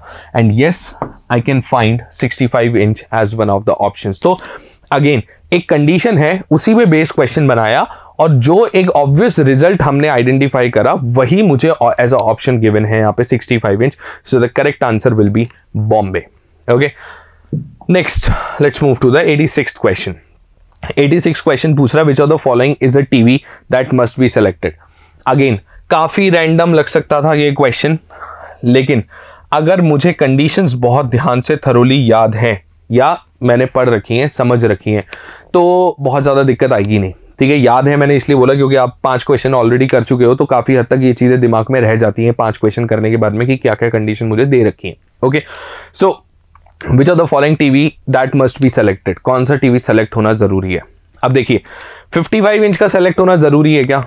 कोई ज़रूरी नहीं है। अभी थोड़ी देर जस्ट पिछले क्वेश्चन में हमने 55 इंच के बिना आंसर करा था। ठीक है, ultra HD third option doesn't seem so, 65 inch doesn't seem so। ठीक है, ब्राइट एंड शाइन ये एक बहुत इंपॉर्टेंट टास्क, ये एक बहुत इंपॉर्टेंट ऑप्शन नजर आ रहा है। क्यों नजर आ रहा है? क्योंकि यहाँ पे एक मुझे कंडीशन दे रखी है, ध्यान से देखो। थर्ड कंडीशन क्या है? If premium TV is selected then neither eye comfort nor curve TV can be selected. चलिए, कर्व को तो हम बाद में देखेंगे, वो तो सैमसंग का है, लेकिन आई कंफर्ट को मैं सेलेक्ट नहीं कर सकता। ओके, तो यानी कि या तो प्रीमियम टीवी सेलेक्ट होगा या फिर आई कंफर्ट सेलेक्ट होगा, दोनों में से कोई एक ही आना चाहिए। ओके, एंड मुझे क्वेश्चन में ये कहा जा रहा है कि मुझे एलजी के 2 टीवी तो सेलेक्ट करने ही हैं।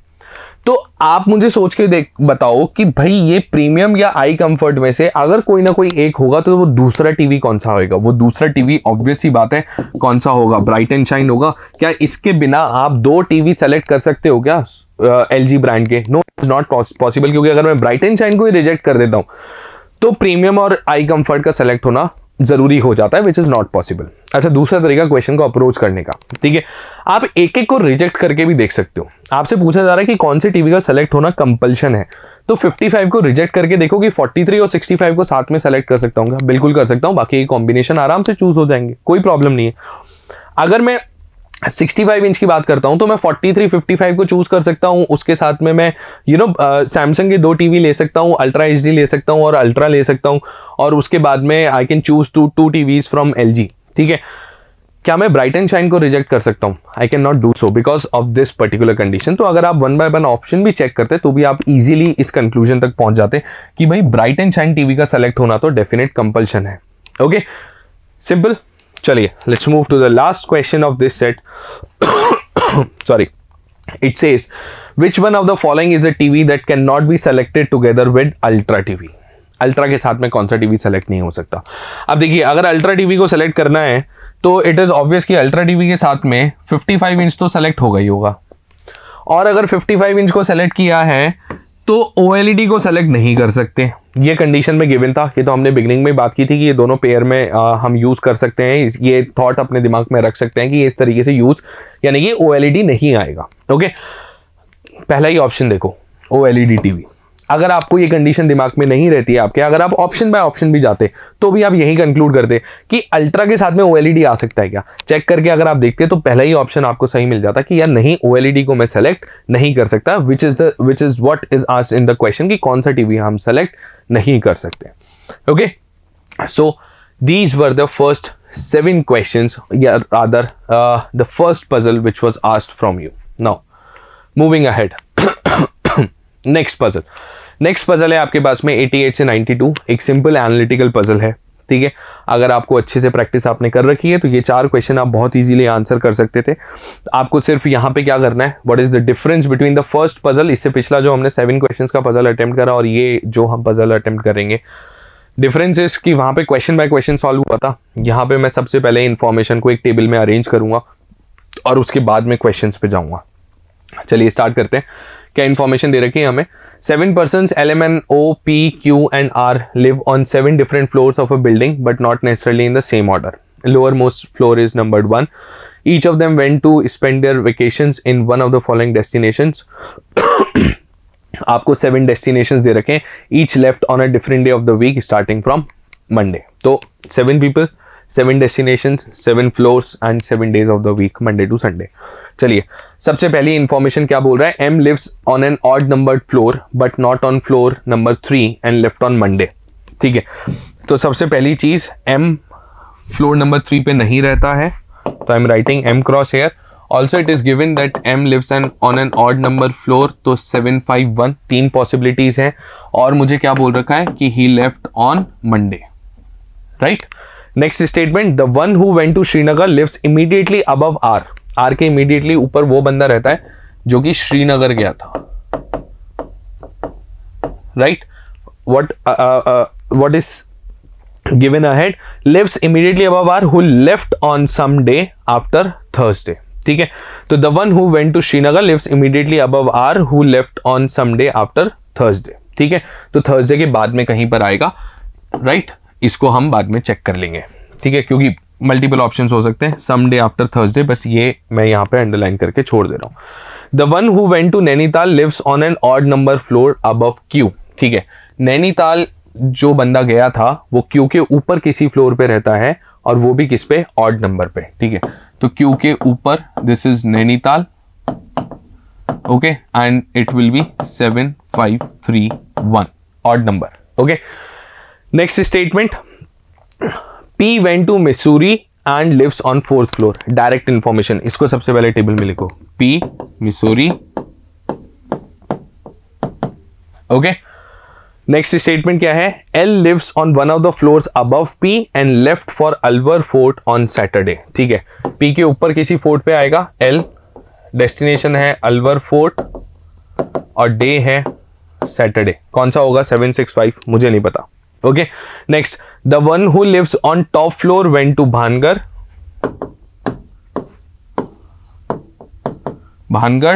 And the person living on the bottom floor went to Mysore. ये मैंने सिर्फ डायरेक्ट इंफॉर्मेशन यहां पे पुटअप की रही है, बाकी साइड में बाद में देखेंगे। But neither of the two left on Monday, ठीक है, यहाँ पे मंडे नहीं आ सकता, यहाँ पे भी मंडे नहीं आ सकता है, okay. Next, N lives on an even numbered floor and left 2 days after the person who went to Shimla left, यानी कि N एक even number फ्लोर पे रहता है, तो N के लिए क्या क्या पॉसिबिलिटीज हो सकती हैं, N के लिए पॉसिबिलिटी हो सकती है 2 या फिर 6, why, because 4 is occupied by P, और कोई पॉसिबिलिटी नहीं है, ठीक है। And left 2 days after the person who went to Shimla left, फिर से मैं इसको अंडरलाइन करके छोड़ रहा हूं, 2 days after the person who went to Shimla left, तो शिमला जिस दिन, जो भी बंदा जिस भी दिन शिमला गया था उसके 2 दिन बाद में। अब यहाँ पे ध्यान रखना, 2 दिन बाद में का मतलब ये नहीं है कि तीसरे दिन, 2 दिन बाद में का मतलब है दूसरे दिन, सेकेंड डे, एक दिन बाद में, नेक्स्ट डे और उसके अगले दिन, okay. O left on Tuesday, एक लास्ट एंड फाइनल इंफॉर्मेशन कि O left on Tuesday, right. अब मुझे इस कहानी से इस टेबल को कंप्लीट करना है, लेट्स स्टार्ट। सबसे पहले M की बात करते हैं। देखो, M can be on 7, 5 and 1, okay, but I can see M can not be on 7, क्योंकि M मंडे को जा रहा है और 7 के साथ में मंडे नहीं आएगा, 1 के साथ भी मंडे नहीं आएगा, तो मेरे पास में एक ही ऑप्शन बचा M, ठीक है, and this day is Monday, right, simple.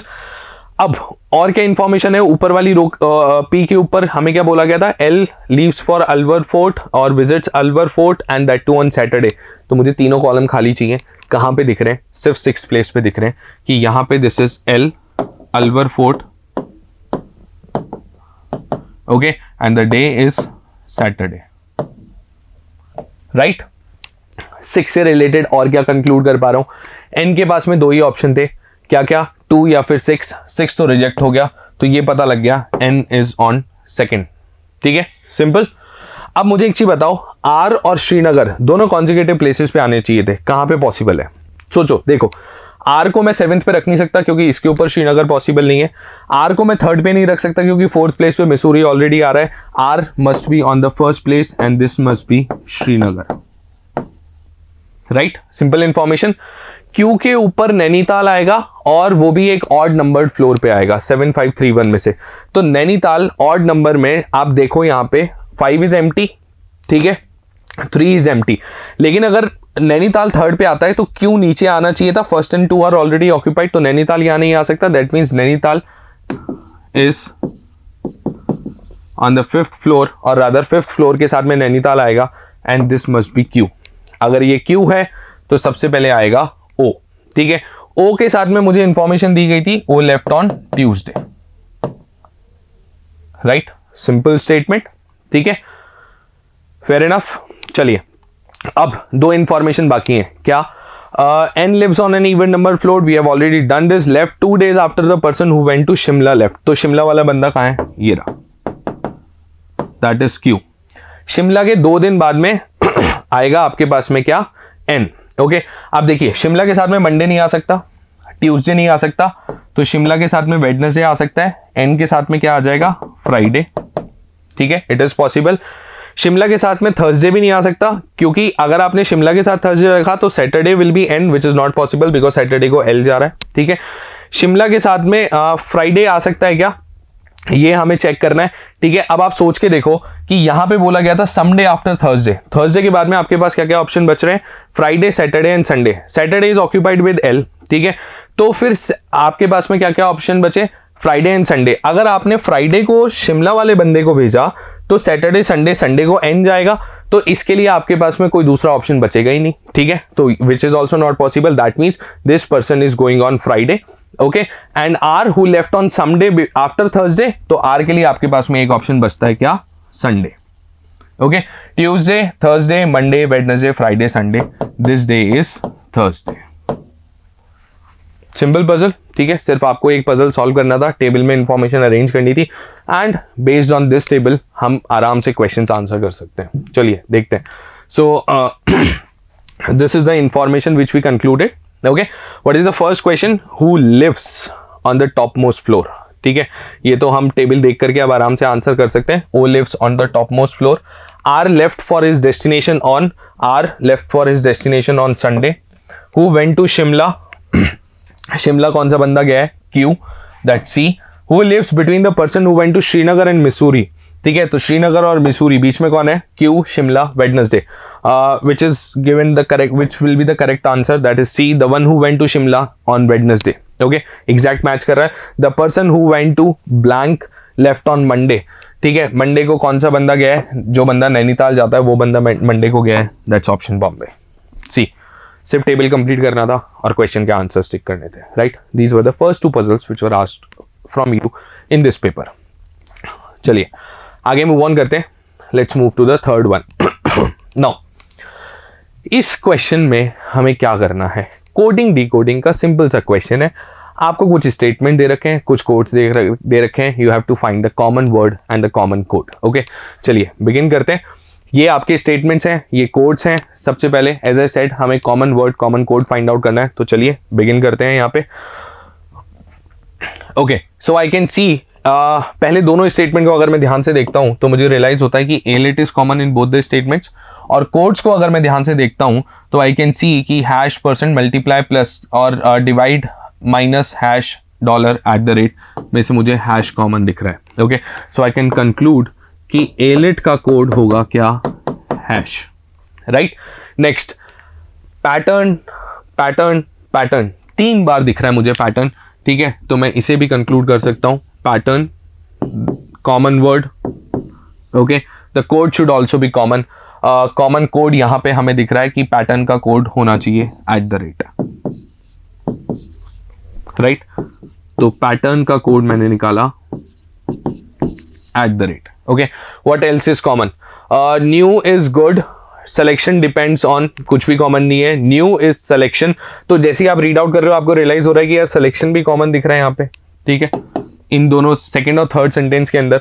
तो सिलेक्शन का कोड क्या होना चाहिए, देखते हैं। Percent multiply at the rate dollar at the rate is already done, sorry multiply and plus at the rate is already done, percent should be the code for selection,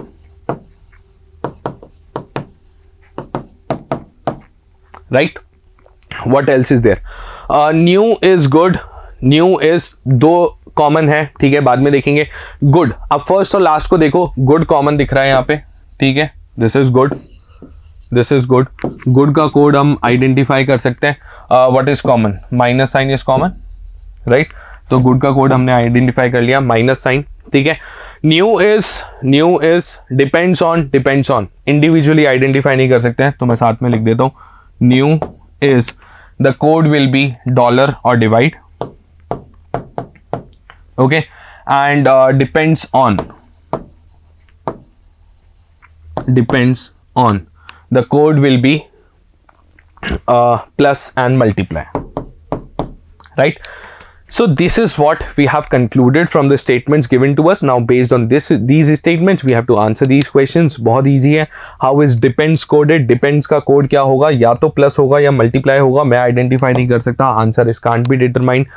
If in the same coding language new mantra on pattern is coded as this, what will be the code for is? अब देखो आपको new और is के अंदर confusion था, तो देख लेते हैं। new is dollar divide which is given here, new word भी given है और डॉलर भी गिवन है, मतलब न्यू का कोड डॉलर होगा, तो इसका कोड क्या होने वाला है, divide, that's option A. How can good pattern selection be coded in the same coding language, good pattern selection, good का कोड माइनस, पैटर्न का कोड एट द रेट और सिलेक्शन का कोड परसेंट। तो minus percent at the rate का कोई भी combination अगर मुझे दिया जाता है it will be the answer. तो माइनस एट द रेट और परसेंट मुझे कहाँ पे दिख रहा है, बॉम्बे ऑप्शन के अंदर दिख रहा है, minus at the rate and percent. So that will be the correct answer, right? So I suppose ये question तो आपको बहुत ही आसान लगा होगा, right? चलिए let's move to the next two questions. Blood relation पे based questions थे. Read the following information carefully and choose the best option for the questions. आपको 4 statement दे रखे हैं. P at the rate means this, hash means this, dollar means this, at the rate means and means this. Okay? और उस पे base आपसे 2 question पूछे गए हैं. हम क्या करते हैं यहाँ पे फैमिली ट्री बना करके सॉल्व करते हैं. चलिए फटाफट से बिगिन करते हैं. Let's start with the 96th question. Which of the following indicates that C is the mother of A? अब यहाँ पे थोड़ा सा आपको सोचना पड़ेगा. C is the mother of A. आप सोच के देखो कि सिस्टर, हस्बैंड, फादर, ठीक है, सिस्टर और हस्बैंड, हैश और एंड को मिला करके तो सेम ही जनरेशन में लोग रहने वाले हैं, ठीक है. At the rate P is the father of Q, तो A at the rate B, A is the father of B मेरे पास में रिजल्ट आने वाला है. क्या इसको और एंड और एट द रेट को लेकर के, ठीक है, एट द रेट अगर मैं लेता हूं तो F is the father of C, क्या किसी भी तरीके से आपको ये दिख रहा है क्या कि C is the mother of A, यानी कि C A के ऊपर वाली जनरेशन में आनी चाहिए? क्या ऐसा होता हुआ दिख रहा है? Obviously not. आप चाहो तो बना करके भी देख सकते हो. F at the rate C का मतलब होगा F is the father of C, right. B dollar F का मतलब होगा B is the sister of F, okay. And A at the rate B का मतलब होगा A is the father of B. जबकि होना क्या चाहिए था, हमें क्या चाहिए था, C is the mother of A. Not happening. First option gets rejected. Second, E dollar C, E dollar C का मतलब क्या है, E is the sister of C, ठीक है. Next B and E, B and E का मतलब है B is the husband of E, okay. Next A dollar B, A dollar B का मतलब है A is the sister of B. अच्छा, इस ऑप्शन को तो मैं वैसे ही रिजेक्ट कर सकता था भाई. मदर के लिए कम से कम 2 जनरेशन चाहिए, तभी तो मदर का रिलेशन स्टैब्लिश हो पाएगा. और यहाँ पे तो तीनों साइन मुझे वो दे रखे हैं जो कि सेम जनरेशन के हैं, तो ये तो वैसे भी कभी भी आंसर नहीं हो सकता है, ठीक है. अगर आप फैमिली ट्री भी बनाते तो भी आपके पास में ये रिजल्ट आता, okay. The third option H dollar A, H dollar A means H is the sister of A, H is the sister of A, and C at the rate H means C is the father of H. C is the father of H. Mind you, हमें चाहिए था C is the mother of A, ठीक है. यहाँ पे father आ रहा है तो इसलिए ये ऑप्शन भी रिजेक्ट हो जाएगा and your correct answer will be none of these. Simple. Next, आपको एक स्टेटमेंट दे रखा है F and D dollar H hash G. How is F related to G? So all you have to do is you have to make a family tree out of this. H hash G का मतलब है H is the daughter of G. Okay, H is the daughter of G. Next, D dollar H. D dollar H का मतलब है D is the sister of H. D is the sister of H. Okay, and finally F and D. F and D का मतलब है F is the husband of D. Right? Question आपसे पूछ रहा है how is F related to G. Now F related to G, daughter in law not possible, male है, daughter not possible, son not possible, in laws का relation है. Fourth option is son in law, that will be the correct option, okay, right. तो बहुत ही simple से 2 question थे, सिर्फ इन स्टेटमेंट्स पे बेस्ड थे एंड ब्लड रिलेशन की बेसिक अंडरस्टैंडिंग की रिक्वायरमेंट थी, ओके. चलिए let's move to the next 2 questions. Now next 2 questions के अंदर पहला question, direction sense. A boy leaves for his school from his house, he walks towards east, ठीक है. House assume करते हैं ईस्ट में वॉक कर रहा है. After walking a distance of 35 metres. Now obviously मैंने ये अज्यूम करा है कि this is north, this is south, this is east, this is west, okay. So after walking a distance of 35 metres he turns right. अब right कहाँ पे होगा, कोई बंदा इस डायरेक्शन में ईस्ट में फेस कर रहा है तो राइट विल बी डाउनवर्ड्स. क्या बोल रहा है, he walk for 37 meters. 37 meters ये डाउनवर्ड्स जाता है, राइट में जाता है. From there he walks 59 meters towards west. West बोला है, ठीक है. वापस कंपास पे आते हैं तो 59 मीटर्स, दिस इज 35 और 24 मीटर्स और हम चला देते हैं इसको, this total is 59, okay.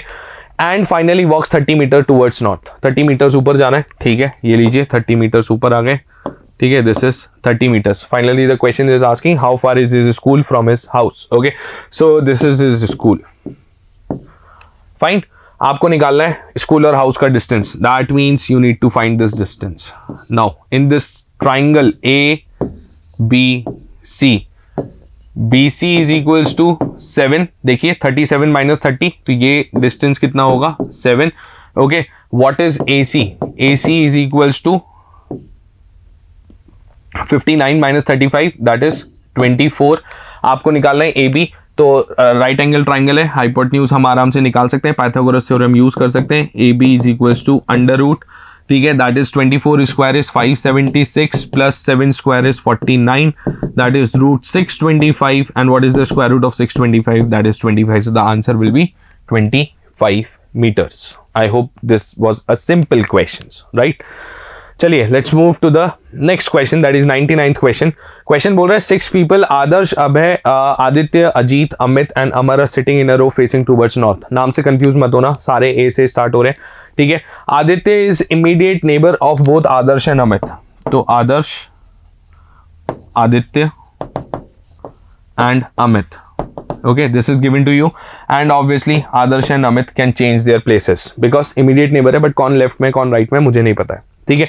Next statement क्या है, Ajit is not sitting at the ends of the row, ठीक है, किसी भी एंड पे नहीं है। Abhay is sitting to the immediate right of Amit, तो अमित के इमीडिएट राइट पे आएगा Abhay. There goes your confusion कि कौन लेफ्ट में होगा कौन राइट में होगा, ठीक है।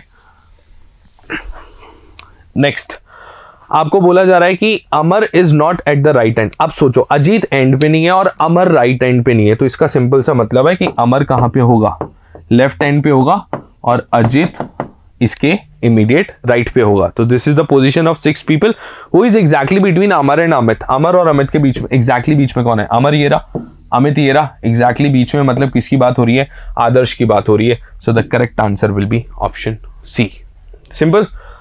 चलिए let's move to the next slide. Now these are the last 3 questions which were asked. Okay, सबसे पहला क्वेश्चन कैलेंडर पे बेस्ड है। If 5th January 2006 was a Thursday, then what was the day on 1st January 2010? चलिए odd days निकाल लें। I hope आपको odd days का concept पता है, ठीक है। अगर ऑड डेज का कंसेप्ट पता है तो आप इसको बहुत इजीली आंसर कर सकते हैं। सबसे पहले 2006 की बात कर लेते हैं। 5 क्योंकि जनवरी है, फरवरी 0, मार्च, अप्रैल, मई, जून, जुलाई, अगस्त, सितंबर, अक्टूबर, नवंबर, दिसंबर। 2006 is done. 2007 1 odd day since it is a non-leap year. 2008 2 odd days since it is a leap year. Okay. 2009 1 odd day and 1 day for 1st January 2010.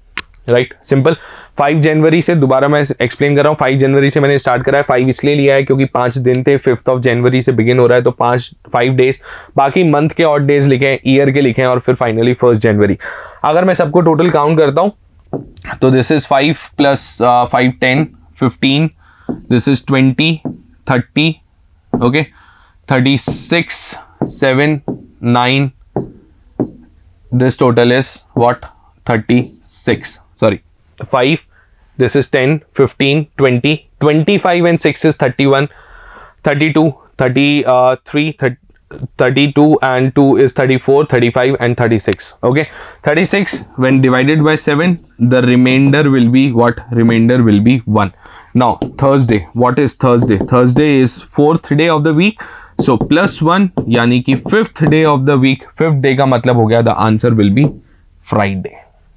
Right, simple.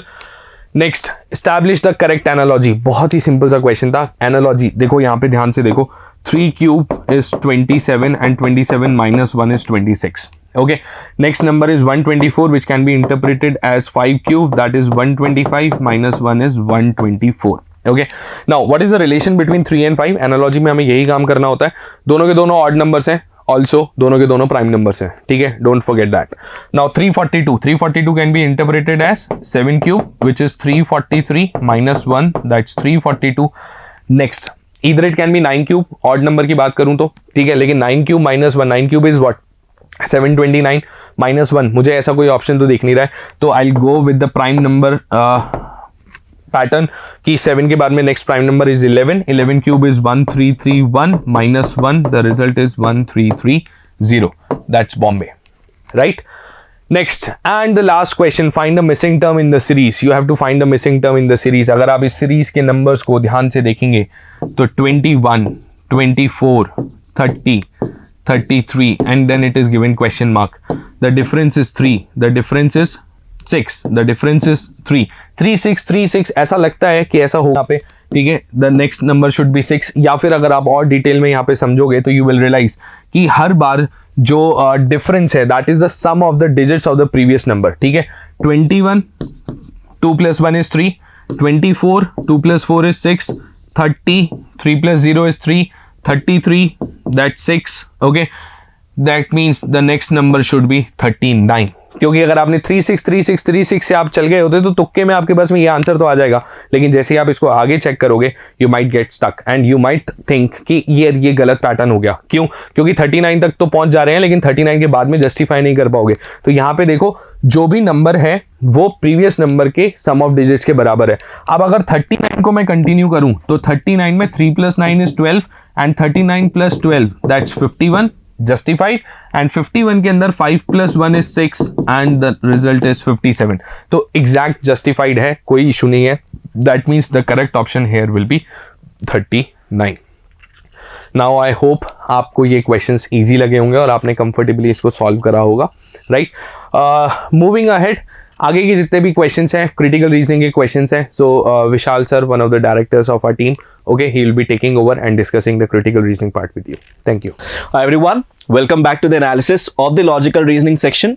Here I'll be specific to critical reasoning section. The analytical portion has already been taken by Nigesh sir. Now let's talk about the first question which was there in the critical reasoning section. An overly centralized economy, not the changes in the climate, is responsible for the declining agricultural production in country X since its new government came to power. So यहाँ पर author अपना already एक opinion बना चुका है, वो ये convey करना चाह रहा है कि it is the overly centralised economy and not the climate change which has been responsible for the decline in the production of agricultural productivity. Why he can claim so? Because in the next line he is comparing the scenario with country Y.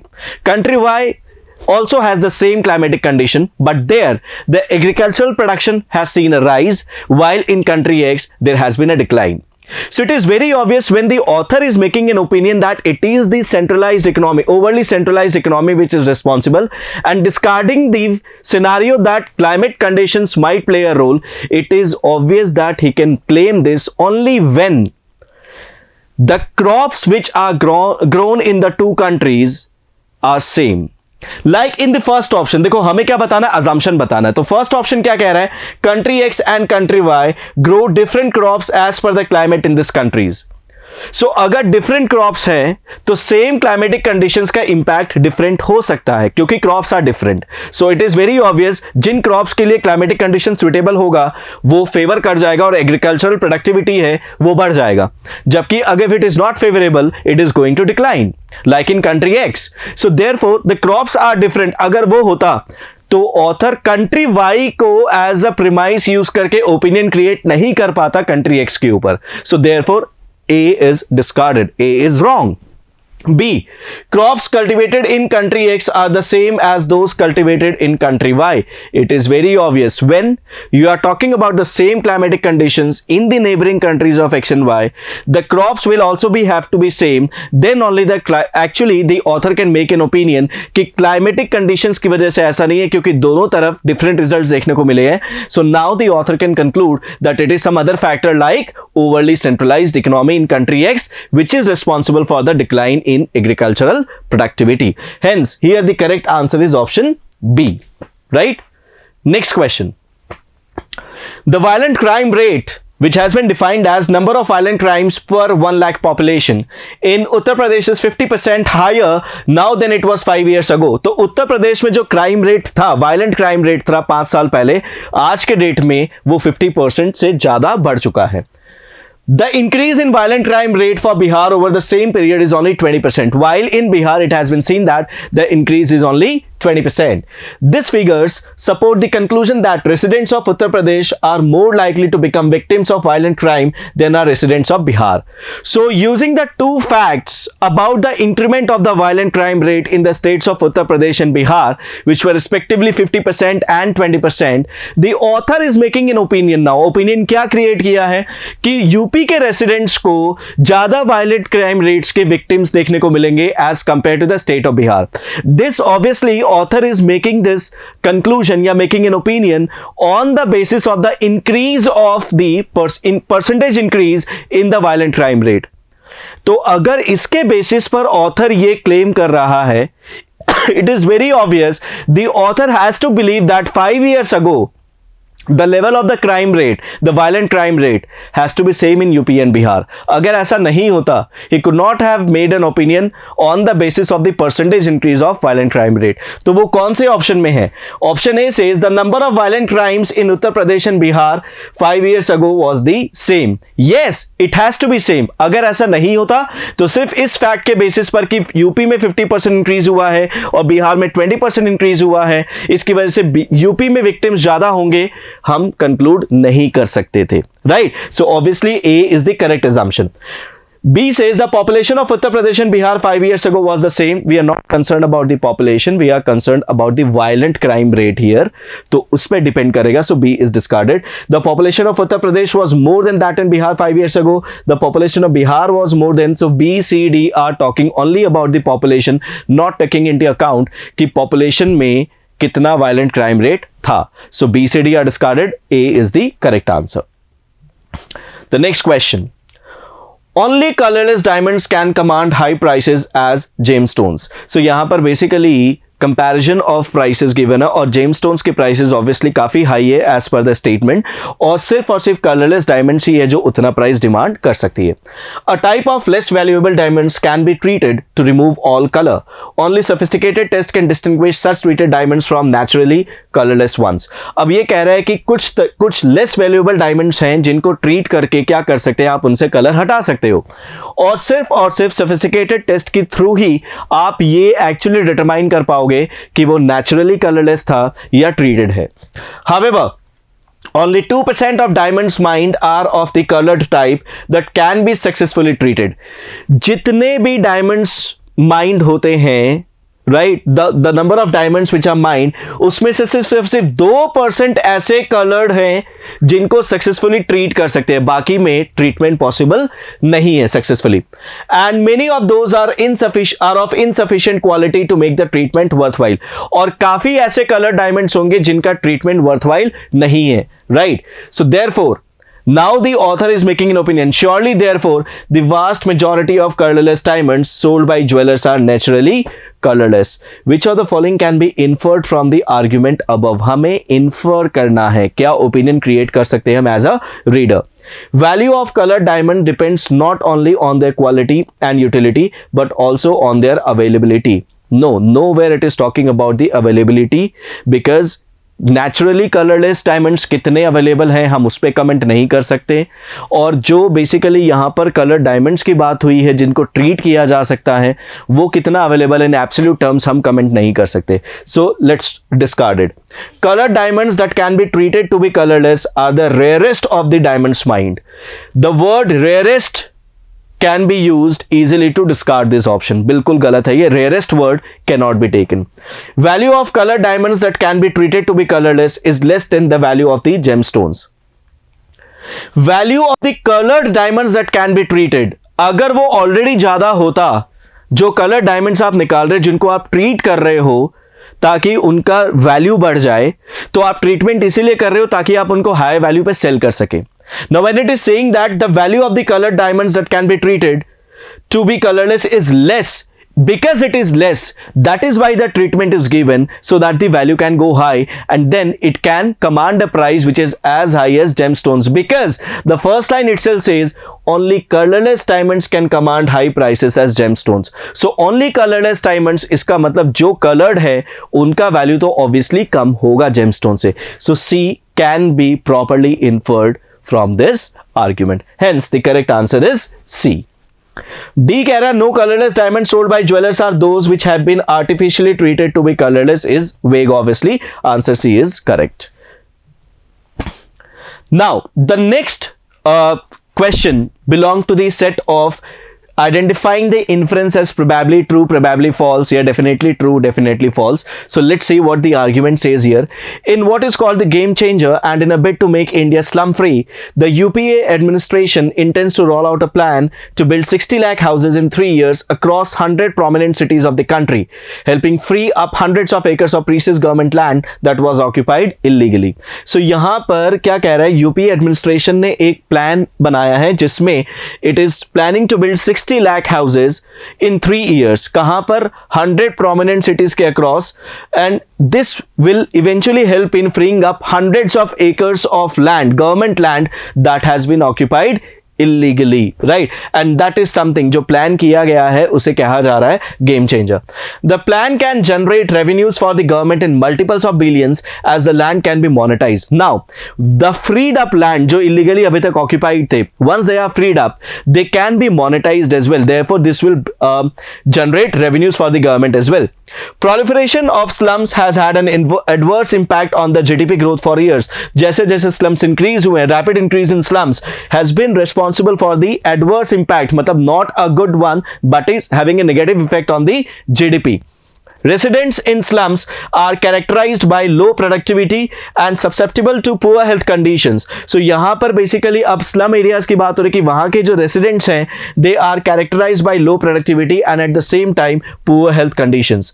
The government believes that better housing facilities will address social issues and also have a multiplier effect and serve as an economic stimulus. So now it is saying कि government believe ये करता है कि अगर आप better housing facilities देते हो किनको, residents of slum areas को, तो वो बेसिकली क्या करेगा, it will have an multiplier effect on the economy.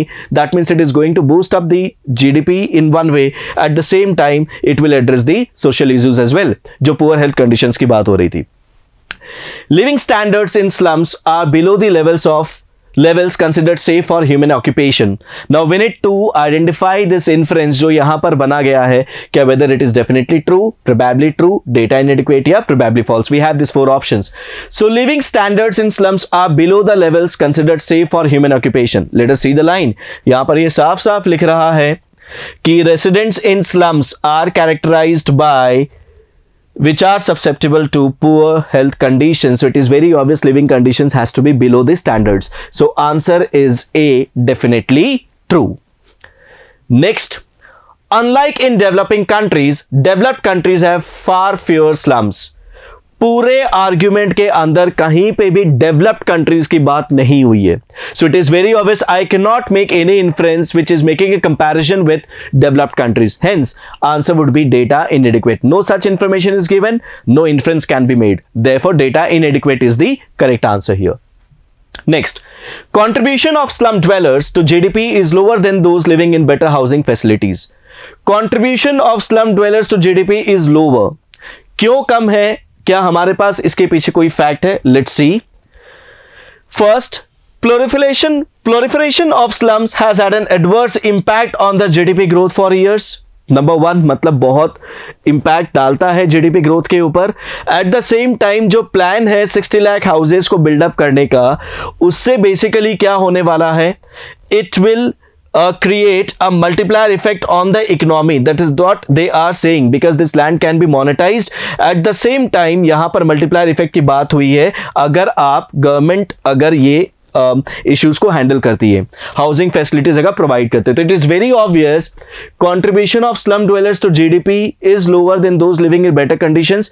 क्योंकि बेटर हाउसिंग फैसिलिटीज में जाओगे तो इकोनॉमी को बूस्ट मिलेगा, तो जो ऑलरेडी स्लम ड्वेलर्स है उनका कंट्रीब्यूशन ऑब्वियसली कम माना जाएगा, क्योंकि वैसे भी यहां पर लिखा हुआ it has an adverse effect on GDP.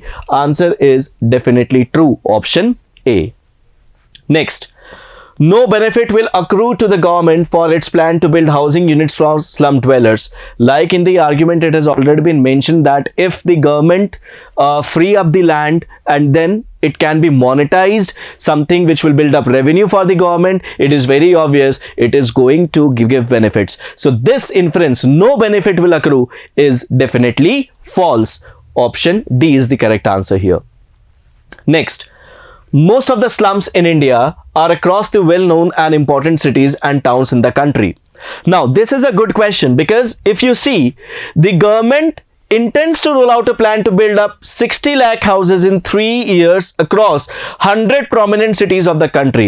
So because it is saying that 100 prominent cities के across ही ये plan out हो रहा है, at the same time it will free up the land which was illegally occupied. It actually forces us कि slums वहीं पर dwell हो रहे हैं. लेकिन most of the slums in India, I cannot use the word most here. So this seems to be true. We cannot be definite about it, right? So here the correct answer would be probably true, which is option B. Now the next question was based on cause and effect. Here statement 1 says the value of tea exports at Tata Consumer Products has surpassed this year overall the earlier years due to an increase in demand for quality tea in the European market. Second, there is an increase in demand of coffee in the domestic market during the last 2 years. First statement talks about the export of tea, and the second talks about the demand for coffee in the domestic market.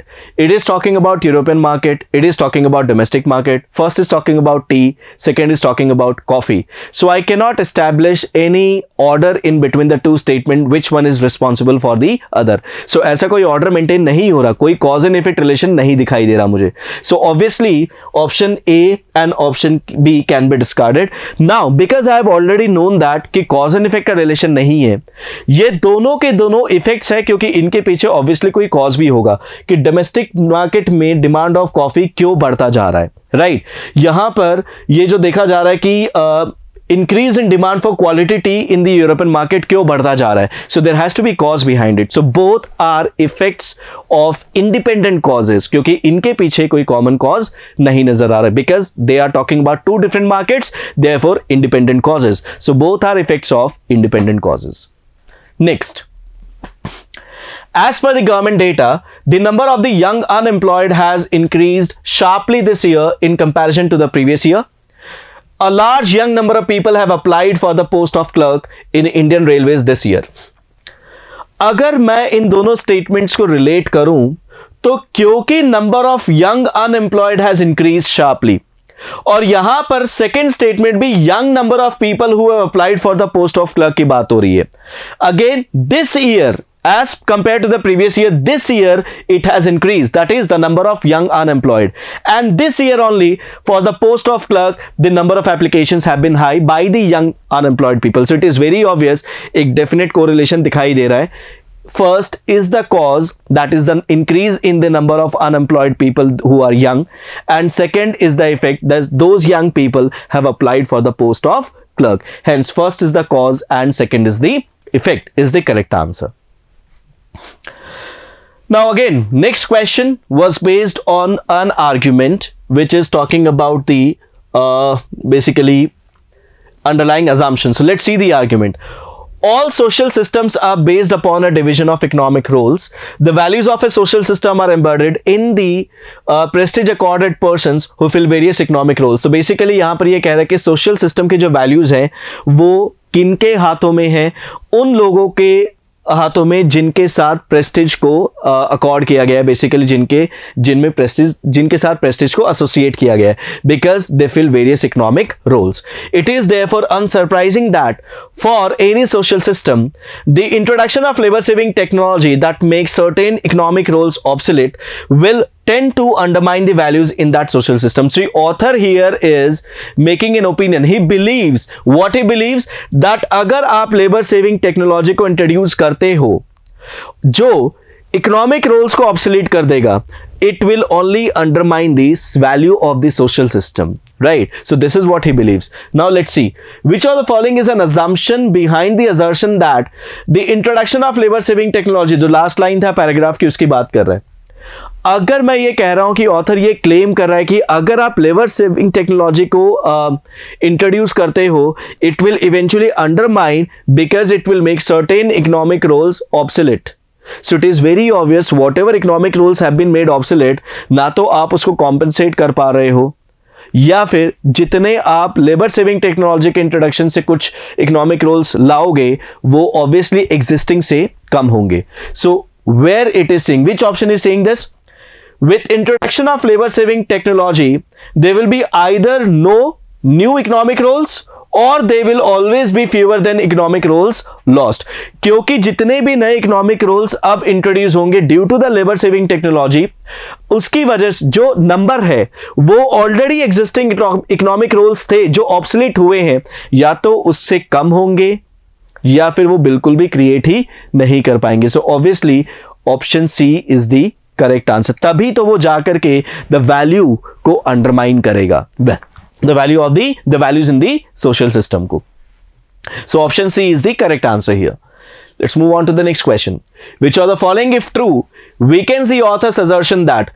Now this question was a bonus marking because अगर आपने पहले वाले question को समझ लिया, उस assumption को directly negate करते ही you will get the answer. This is weakening because one of the way to weaken the argument is directly negating the underlying assumption.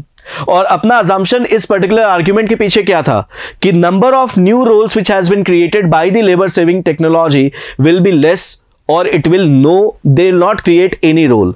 सो अगर मैं उस चीज को नेगेट करता हूं तो obviously this particular assertion will be doubtful. Let's see the options. The social system, upon realizing that a technology will undermine its value by making certain economic roles obsolete, will reject the technology. But it is not talking about the numbers. So A is ruled out. With introduction of any technology in society, economic roles that are liable to become obsolete will be replaced by equal number of new economic roles. So जितने economic roles को आप obsolete कर रहे थे, उतने ही number of economic roles से अगर आप उसको replace कर दोगे तो it cannot undermine, it cannot decrease the number of economic roles. So it is very obvious this assertion becomes doubtful अगर वो उतने ही number of economic roles से replace होते हैं. तो answer is option B here obviously, right? Let's move on to the next question. When the leaders of the revolt were put to death or dispersed, the British government accepted its previous mistakes, implicitly of course, and pursued to amend old misdeeds.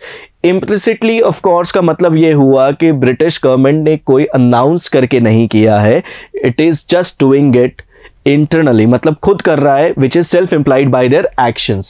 So they did something to amend old misdeeds, मतलब जितनी भी गलतियां उन्होंने past में किया है उनको सुधारने के लिए कोई काम कर रहे होंगे. King George III, who had grumbled that he would go crazy if his colonies in America were lost, regained his spirits and proved surprisingly forgiving. Surprisingly forgiving मतलब the author was not at all expecting this kind of action which will be taken by the King George III. No more than a third of the colonists had supported the insurrection in any event, and 6 years of bloodshed and hardship that followed were quickly forgotten in the era of good feeling after the war. The colonies were placed under a unified government for the first time, and a new capital was established across the East River from Manhattan in the fertile fields of the Brooklyn. So अगर इस particular argument को देखें तो पूरे argument क्या actions बाद में लिया गया जिससे ब्रिटिश गवर्नमेंट अपने ओल्ड डीड्स को बेसिकली क्या कर सके, अमेंड कर सके एक फॉरगिविंग तरीके से. मतलब बेसिकली क्या कहना चाह रहा है, अपने मिस्टेक्स को रेक्टिफाई करने के लिए क्या एक्शन लिया जा रहा है उसके बारे में बात कर रहा है. So which of the following can be inferred as per the information in the passage? No government existed in this colonies before the revolt. We cannot claim that no government exists before the British government. What was the scenario? We can't comment, hence A is ruled out. B. The British government in a way apologized for its former mistakes after the rebellion was over. That is what it is talking about. कि जैसे ही revolt खत्म हुए और उसके बाद it was placed under the unified government for the first time, and then the second line of this paragraph also talks about the same thing कि क्या actions लिए गए हैं ब्रिटिश गवर्नमेंट के थ्रू ताकि वो अपने old mistakes को rectify कर सके. In a way, implicitly of course accepted its previous mistakes and pursued to amend old misdeeds. Clearly from these lines I can infer option B that in a way it apologized, right? Hence option B is the correct answer. Now next question was based on statements and conclusion. Reliance Industries has two major revenue generating engines, internet services and polymers. Both of these divisions have performed consistently over the last few years. The first accounts for 30% of the total revenue and 50% of the total profits. The other division accounts for the rest. So मतलब अगर अपन बात करें यहां पर Reliance industries के दो ही major revenue generating engines हैं, internet services and polymers. तो इन दोनों डिविजन्स के परफॉर्मेंस की अगर अपन बात करें तो they have been consistent over the last few years. दो इसमें कुछ डेटा भी गिवन है कि जो इंटरनेट सर्विसेज हैं वो टोटल रेवेन्यू का 30% अकाउंट करती है, लेकिन प्रॉफिट का 50%। So it is very obvious profit per rupee would be very very high in case of internet services as compare to the profit per rupee of polymers, right? So total profit of Reliance Industries has remained stable over the past few years. It is talking about total profit of Reliance Industries. It has remained stable. No, it is consistent but doesn't talk about the stability, that it has been stable over the past few years. For the total profits, no, total profit cannot be commented on. Therefore, first is not, because यहाँ पर इन दोनों divisions के profits के बारे में बात हो रही है, इनके परफॉर्मेंस के बारे में बात हो रही है, total profit of Reliance Industries की बात नहीं हुई है। So first can not be concluded. Second, per rupee sale of internet services arm of the company is more than that of the other one. Per rupee cell की बात हुई है, पर रुपी प्रॉफिट की बात नहीं हुई है। लाइक आई सेड, यहां पर 30% रेवेन्यू से 50% प्रॉफिट जनरेट करना इज समथिंग, पर रुपी प्रॉफिट की बात कर सकते हैं अपन, पर rupee cell is altogether different. Therefore, second is also ruled out. Hence, the answer would be neither one nor two. कोई भी option conclusion valid नहीं है. Option D is the correct answer. Next, in a pro-women step, the union government has proposed a legislation to raise the minimum age of marriage for women from 18 to 21 years old, bringing it on par with men. ठीक है, सो यहां पर pro women step मतलब women को और empower करने के लिए यूनियन गवर्नमेंट ने एक लेजिस्लेशन प्रपोज किया है जिनमें उनके जो मिनिमम एज है मैरिज का उसको 18 से बढ़ा करके 21 ईयर्स किया जाए, bringing it on par with men. Government wants to give women an equal opportunity as men have it in our society. Now, just because the marriage age has been made at par with men doesn't mean that every field will have equal opportunity. तो conclusion 1 ने generalize कर दिया है कि government wants to give women an equal opportunity as men have in our society. No, it cannot be concluded क्योंकि हम सिर्फ और सिर्फ specific to marriage age की बात कर सकते हैं यहाँ पर, overall नहीं. So first is discarded. Second, increasing the marriage age of women is in the interest of women in India. It is very obvious pro women step जैसा आप word use कर रहे हो and then you are taking an action to increase the age, minimum age for marriage. It is very obvious it has to be in the interest of women. So second is a definite conclusion here. Answer would be only conclusion 2 is true, that is option B. Next, an Indian government report says a household is a family when it has a head of the household and a minimum of one person related to him. So यहाँ पर Indian government report के according household को family तब कहा जा सकता है जब उस हाउसहोल्ड के अंदर एक हेड हो and at the same time कम से कम एक मेंबर हो जो उस हेड के साथ रिलेटेड हो. Apart from the homeless and the people in the government sponsored rehan baseras, most people live in households. So यहाँ पर कुछ एक्सेप्शन है कि कुछ लोग जो होमलेस पीपल है एंड द पीपल जो रेहन बसेरा में गवर्नमेंट स्पॉन्सर्ड रेहन बसेरा में रहते हैं, most of the people they live in households. Conclusion number 1, all families have head of households. It is very obvious a household is a family when it has a head of the household. So it is very obvious आप उस household को family कहते हो जिसके पास head of the household हो, तो obviously सारे families के पास हेड ऑफ हाउसहोल्ड्स होगा. So all families have a head of households. First is a valid conclusion. Second, all of the people related to a head of a household form a family. A household is a family when it has a head, at the same time one person related to the head, but that one person who is in relation to the head will be a head of another household. It is not a necessity. So यहां पर जो second line बोल रहे हैं, all of the people related to a head of a household form a family. For that person who is in relation with the head of the household himself must be a head of the household. So it is not a necessity. वो सिर्फ relation में है, उस household का part है. Therefore second cannot be concluded. Answer is only 1. Hence your answer would be only conclusion 1 is true. Option A. Next question was based on statement and assumption. During the corona pandemic, the ICSE board decided to conduct term exams in a decentralized manner and give responsibility to each school to avoid delay in declaration of result. So corona pandemic के time पर ICSE board ने क्या decide किया, term exams को conduct करेंगे किस manner में, decentralise, मतलब authority will be now distributed and responsibility each school को दिया गया, हर एक स्कूल को दिया गया ताकि डिक्लेरेशन ऑफ रिजल्ट में कोई डिले ना हो. There won't be standardization in evaluation procedure adopted by the schools. ये अगर assumption होता कि कोई standards नहीं होंगे, मतलब same standards follow नहीं करेंगे, तो obviously ये एक्शन भी नहीं लिया जा सकता. तो this is something which is saying in counter to the assumption. So this can be a mere inference which may be false, which may be true. So first is not at all an assumption, क्योंकि ये तो counter हो गया. ये basically वो assumption बना जिसके basis पर आप इस पर्टिकुलर एक्शन पे डाउट क्रिएट कर सकते हो. तो first is not a valid assumption. Second, the schools are as good an evaluator of the performance of students as the ICSE board. Because the ICSE board must be under the assumption that the schools can evaluate on the same lines as like the ICSE board.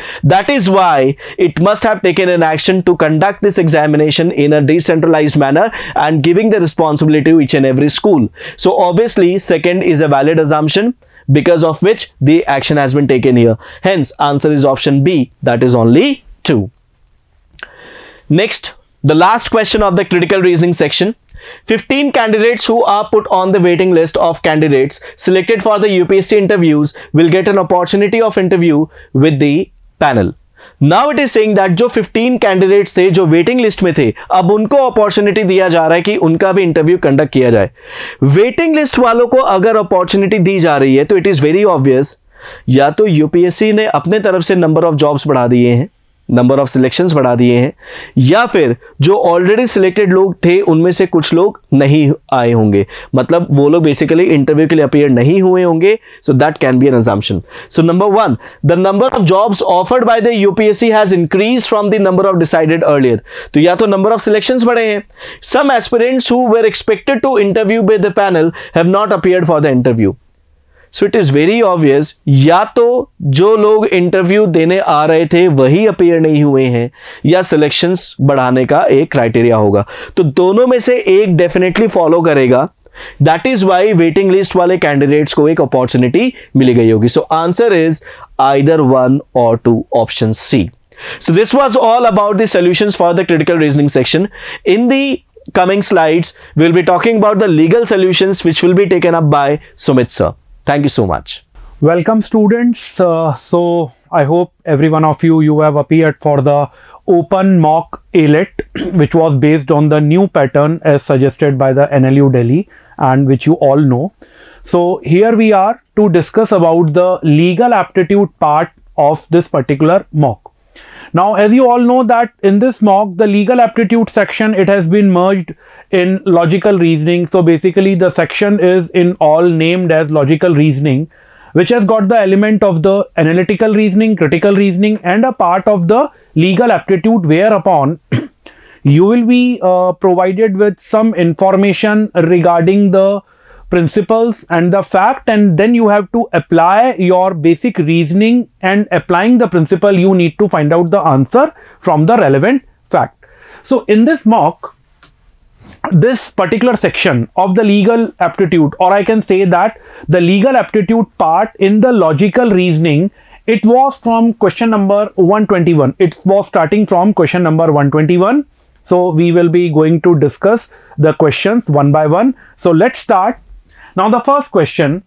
Now see, the first question, it has got a kind of a principle which says that if as a result of a carelessness one injures another, he is legally liable to the injured victim. Now basically this principle is all about that if you are careless and if by your act or action you are giving some kind of a injury to the victim, then you will be liable and you can be sued for this particular negligence for compensation or for the damages.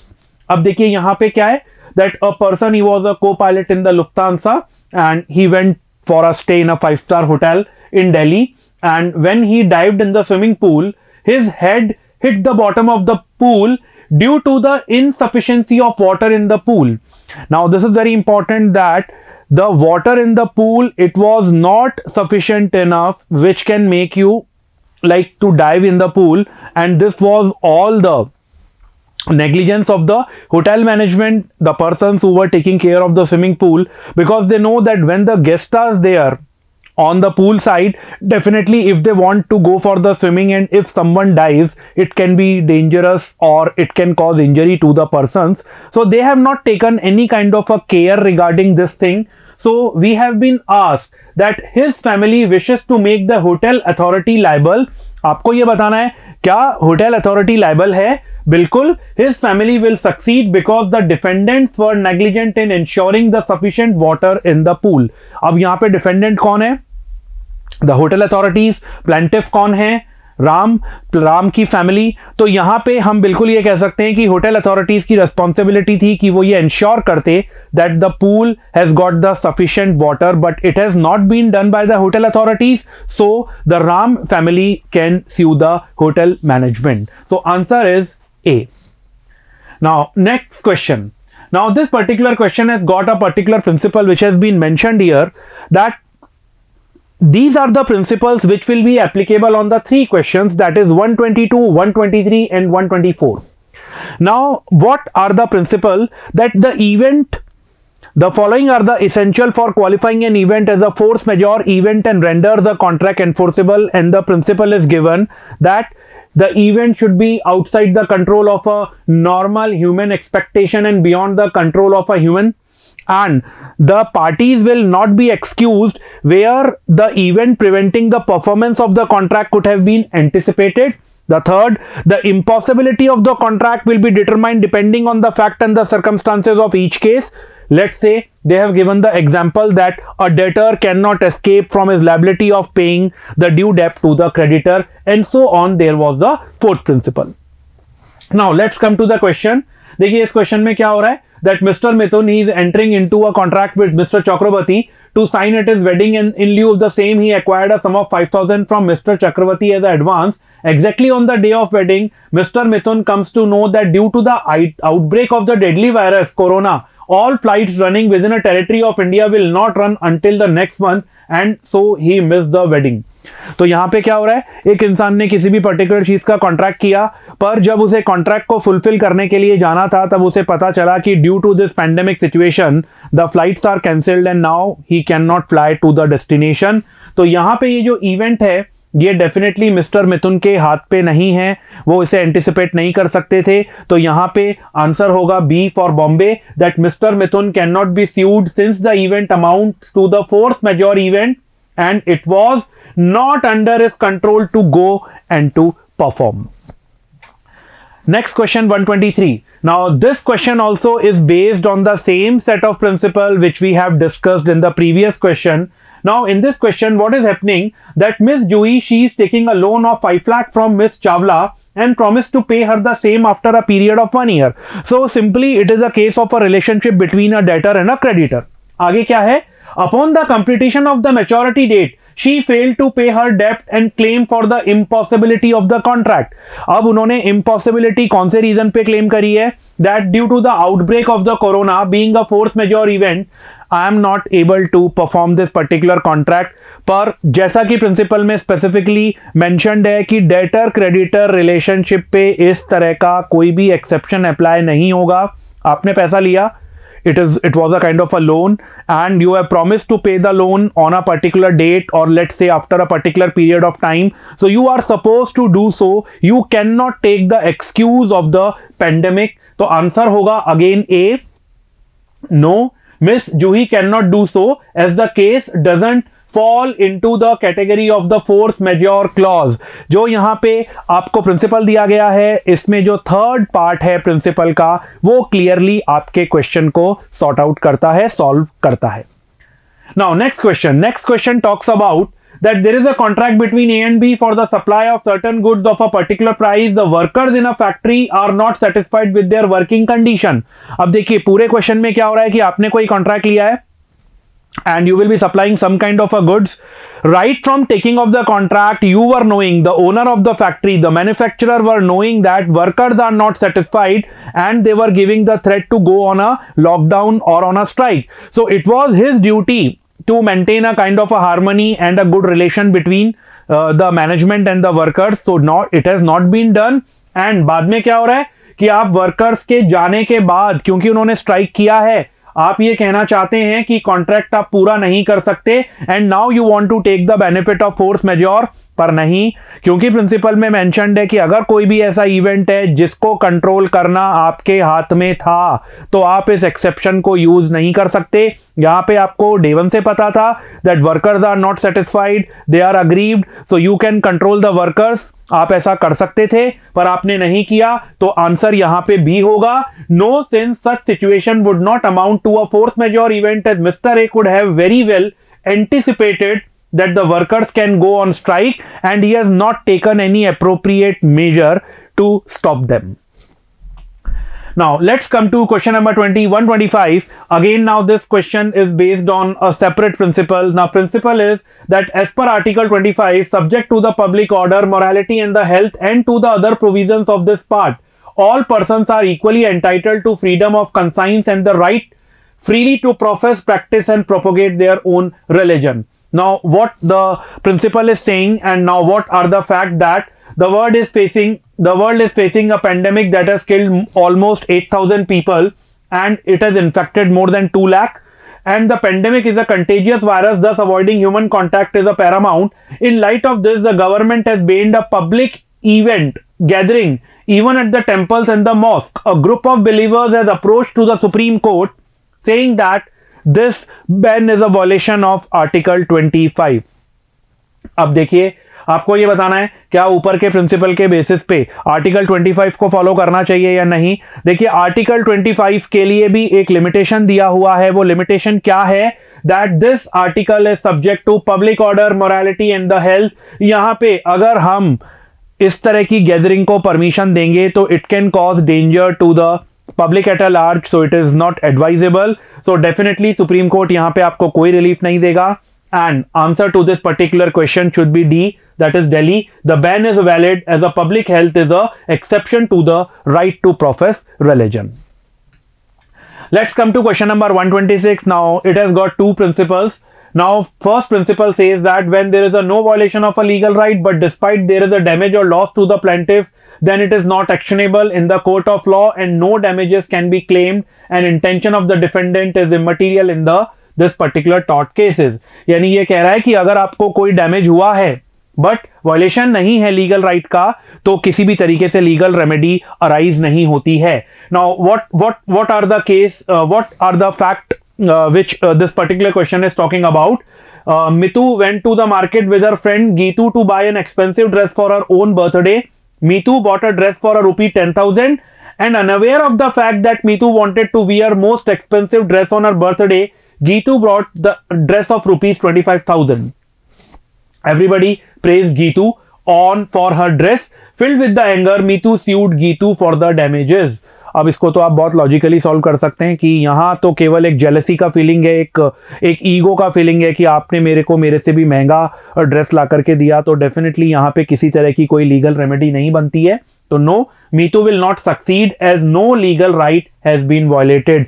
Geetu ने ऐसा कुछ भी नहीं किया मीतू के against में जिसे हम वायलेशन ऑफ लीगल राइट बोल सकें, तो डेफिनेटली यहां पे कोई भी लीगल रेमेडी नहीं बनेगी. Answer to the question number 126 will be C.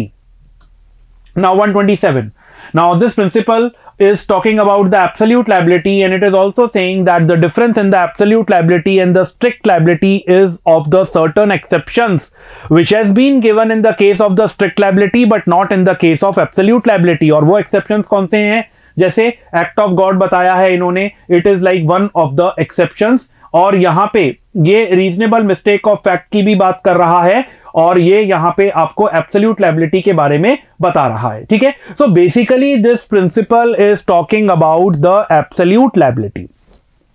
Now Now again the facts are that Mahesh is a famous Tollywood actor, was accused of being involved in the infamous Delhi bomb blast, and during the investigation ये पता चलता है कि जिस jeep के अंदर explosive थे, it was parked in the premises of mister Mahesh for a long period of time, and now after the explosion he want to take the benefit that he was unaware, but he can not escape this particular liability because it covers under the top 3-4 lines of this particular principle, which says that it is something dangerous, it is used for means a kind of a purpose, it leaks, or you can say that it is in your premises and it goes out and it causes damage to others.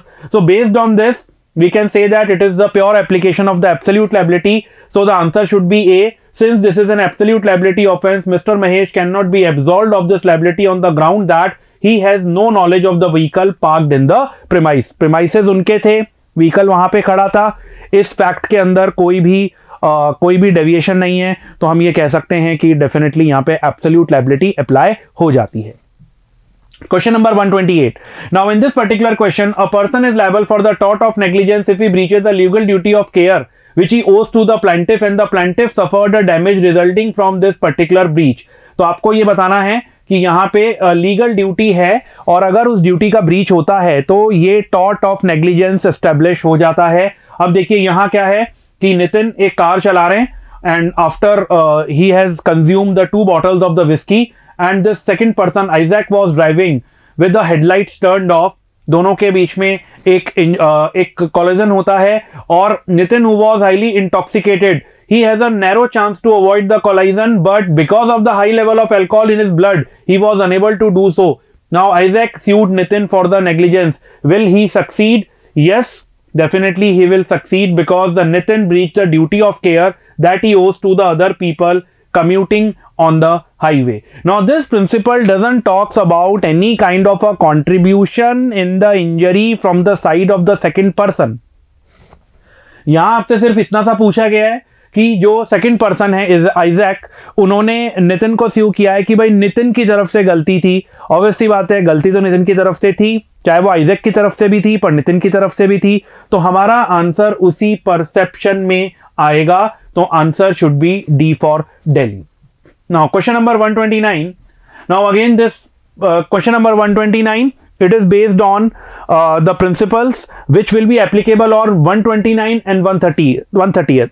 Now contributory negligence का principle दिया है जिसमें ये बताया गया है कि अगर plaintiff और defendant दोनों ही contribute कर रहे हैं तो both will be liable for a particular cause.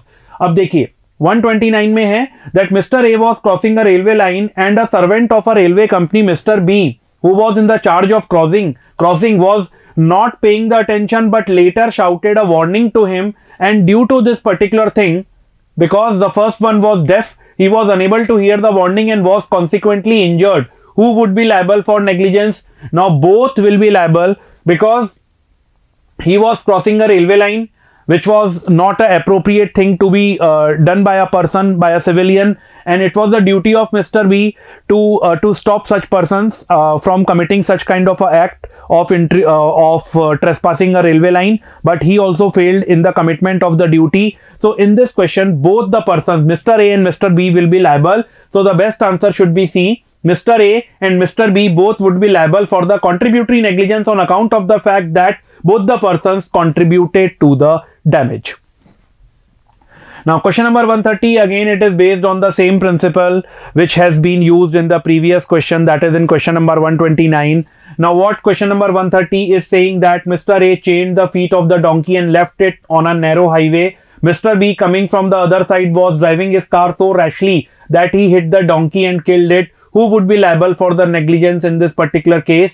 Both will be liable for the negligence. Mr. A has kept his donkey on a public place, on a road, and it was chained also, so he was not able to move in a free manner. And secondly, Mr. B, he was driving rashly, so definitely Mr. B and Mr. A both contributed to the act, so both of them will be liable. So the best option as an answer should be C, that is Mr. A and Mr. B both would be liable as this is a case of a contributory negligence. Now the next question number 131, in this, like what we have in the principle, that a master is liable for any tort committed by his servant in the course of the employment. The liability is both joint also and it is several, that is combined also.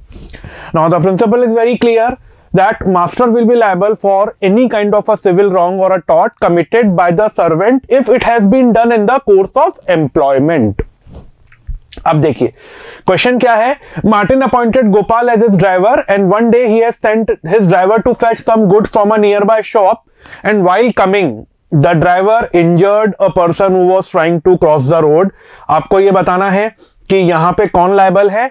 तो definitely as per our principle both of them should be liable because of this particular line that the liability is both joint and the several.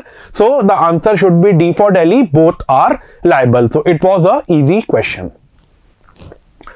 Next is question number 132, which says that for a contract to be valid, the objects and the consideration of the contract should not be unlawful in the eyes of law. So what they are saying, that if you want to make a contract which is like a valid contract, then the consideration in that particular contract, it should not be unlawful in the eyes of law. Now what are the facts? That A entered into a contract with a B to kill C for a consideration of rupees 5 lakhs, and this particularly that however after killing, when B asks A for the enforcement of the contract and the payment of the consideration, A denies the same. Can the contract be possibly enforced by B? Definitely not, as this contract is zero void ab initio from the very start. So directly we can say that this contract cannot be enforced because it was void ab initio, that is zero from the beginning. So the perfect answer should be A. The next question. Now this question has got a lengthy principle, so you need to read the principle in the completely a manner in which you can understand this principle. Like all agreements are contract if they are made by the free consent of the parties competent to contract for a lawful consideration and with a lawful object.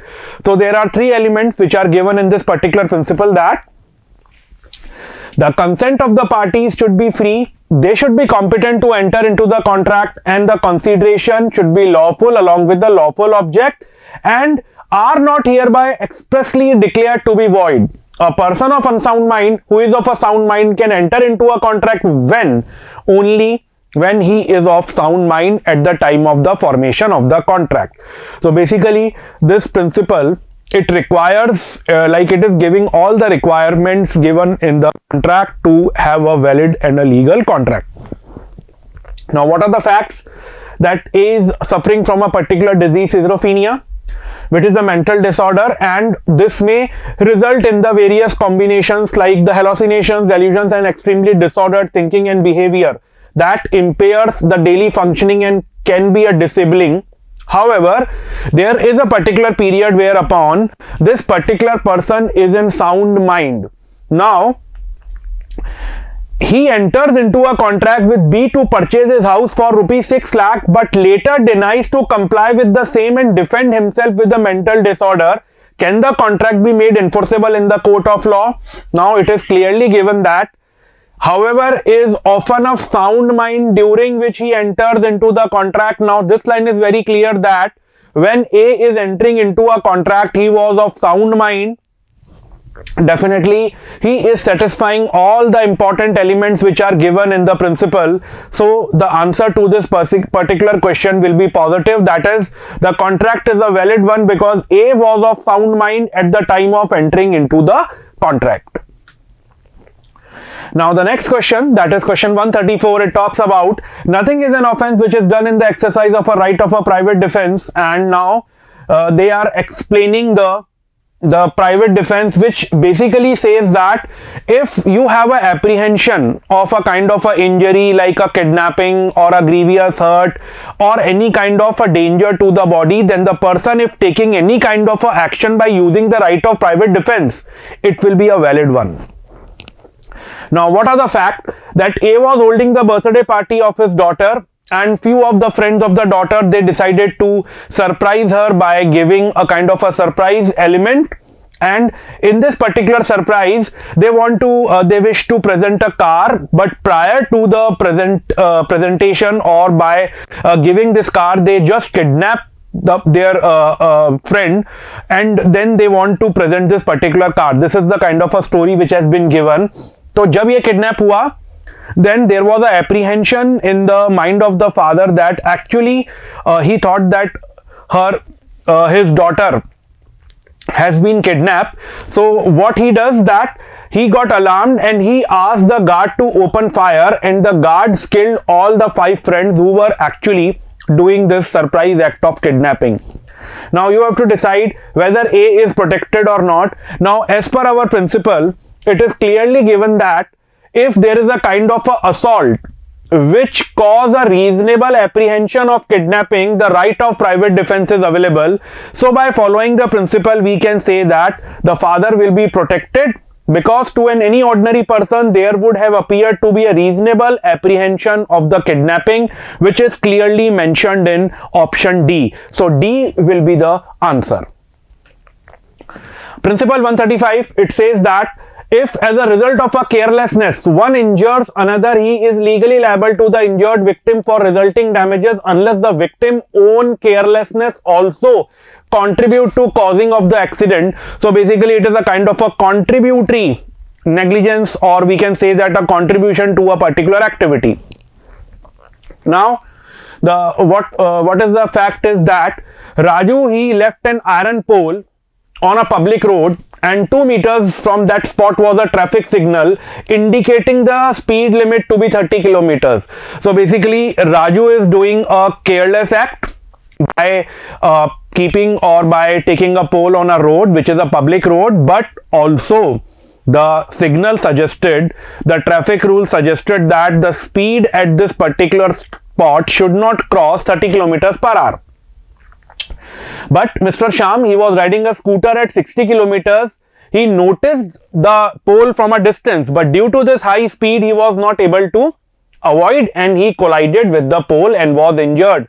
Now, in an action by Sham against the Raju, you have to decide. Now definitely as per the principle, Sham was also contributing to the wrong, to the negligent act of Raju, and as per the principle, Sham will not be protected. So Sham will lose as he contributed to the accident. Question number 136, the principle says that nothing is an offense which is done by a person who at the time of doing it and is by the reason of intoxication incapable of knowing the nature of the act, or what he is doing is either wrong or contrary to law, provided that the thing which is intoxicated him was administered to him without his knowledge or against his will. So basically we are trying to say that if you are intoxicated in a voluntary manner, it will not be a defense, but if you are intoxicated by a force or by without your knowledge, then you can take it as a defense. Now this particular person, Supriya, she goes to a party where she orders a whiskey. Not used to drinking, she being intoxicated drives her car, and due to the influence she has a fight with someone, and that particular fight has resulted in a kind of a injury to that particular person. Now it is quite evident from the fact that Supriya was taking this particular drink by his own volition, by her own choice. So nothing was there by which we can say that she was forced upon or she was not having the knowledge of taking the things which actually causing the intoxication. So she will be liable for this particular act. So option C, Supriya is liable as the intoxication was voluntary, is the perfect answer. Now question number 137, it has got a set of principle 1 and 2. Now this principle 1 talks about that every person has a fundamental right of a particular to practice, preach and propagate the religion, and the second principle is saying that the state is having the authority to put a reasonable restriction while this right has been given to a particular person. Now the question is that X is of a religious community where since time immemorial women who has attained sufficient maturity and understanding are considered physically fit to bear children and have the right to be married by the community law if they turn 17 years. The state where the community is based passed the law restraining child marriage where a child is a person below 18 years. So you have to say that if in this case the priest of the community challenges the law as unconstitutional, decide. Now this law cannot be struck down. Why? Because the law prohibiting the marriage of minor is a reasonable restriction in the greater interest of the general public at a large, and it will be covered by our principle 2 that even if it is given in your right, but state has a power to impose a reasonable restriction. So option B, Bombay, will be a perfect answer. Now, principle number 138, it says that an occupier is liable for a trespasser in respect of some willful act intended to cause harm or done with a reckless disregard. So, if you are occupier, if you are having some kind of a premises, and if a person is trespassing to your premises, you will be liable if you are doing some willful act intended to cause harm to the trespasser, or if you are doing something with a careless attitude or the behavior. Now in this particular question, a person is having a ownership of a warehouse and he has got it electrified, the fencing, the boundaries, on account of his particular fear of the dacoity, and it was clearly mentioned that the fencing, it has got some kind of a electrified fencing and the electricity is running. Now, but there was a playground nearby wherein the children has been playing over a period of time. So this is a clear fact which is given that the playground and the existence of playground was from the longevity, and the children are playing there from a long period of time.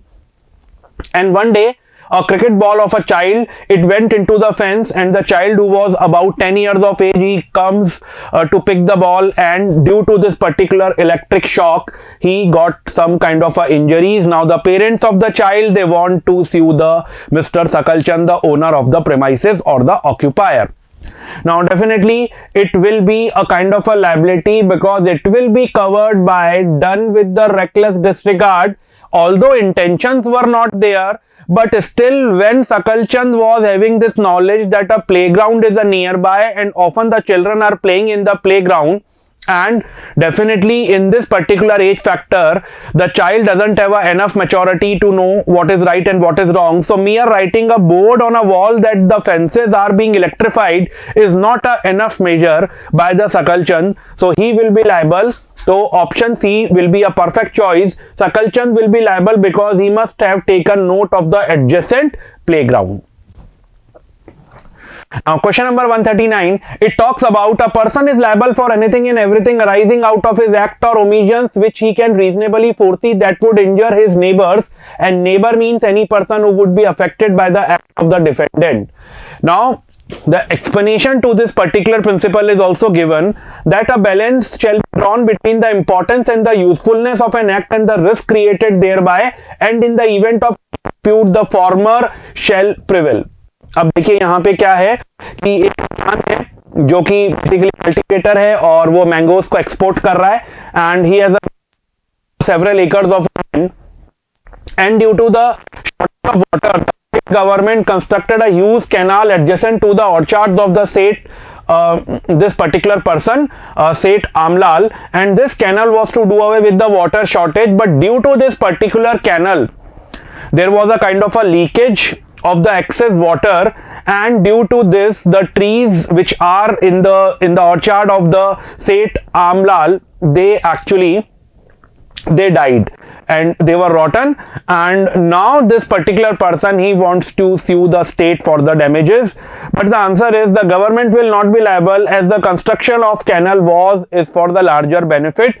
So basically you need to you have to apply this particular explanation that in case if a damage is done, but that has been done due to a larger benefit, it has to be given to the general public at a large, then that particular damage will not carry any kind of a value. So in this particular case, that canal which has been constructed by the government was of the more important nature in the kind of the uses and the kind of a facility which has to be given to the general public at a large. So the consequential loss will not tantamount to a kind of loss, and it is not actually covered by the principle. So the answer D should be the perfect choice.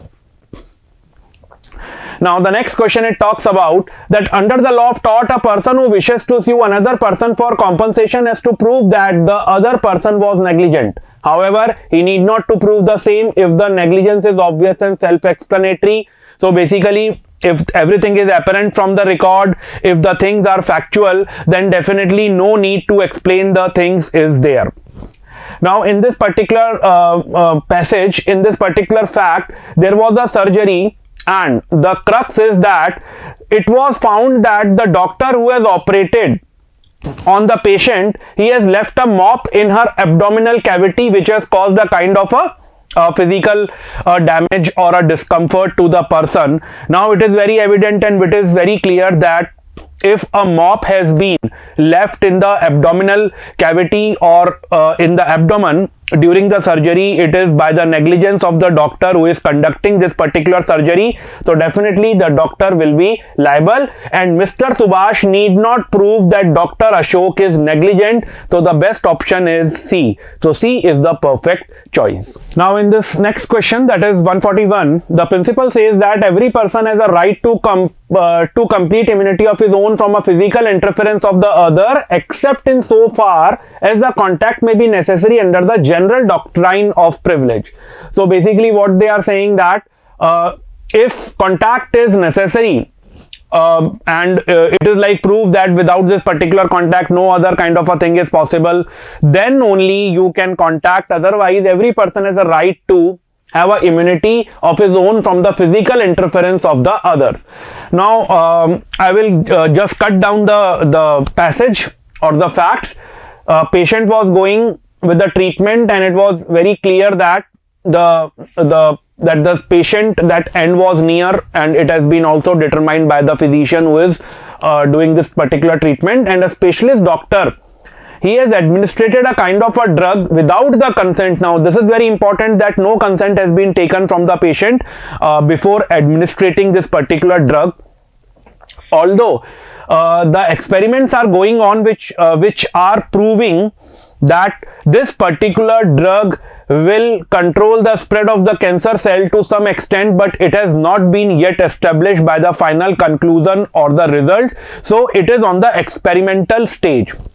Now after this, the patient died soon after, and the relatives of the patient, they want to sue the doctor for the unjustified physical interference. Now it is quite evident that such a contact is not necessary, especially when you are not affirmed about the action of the drug, you are not sure, it was on the experimental stage. So the doctor will be liable as he acted beyond the privilege, as the medicine was at the stage of experimentation and not yet approved. So option D will be the perfect choice.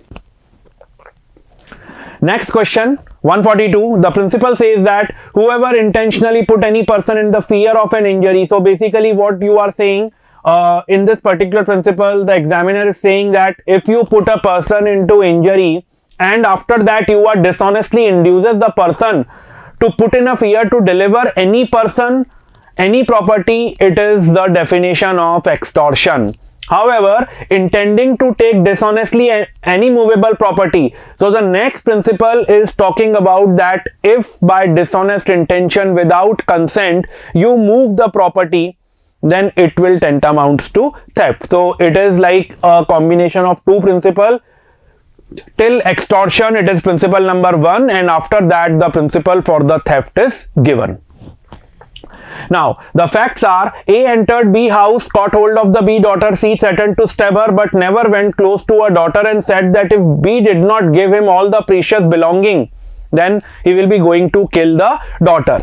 Now B has no option but to follow the directions given by A. So we can say that he has induced to deliver the property by putting B into fear.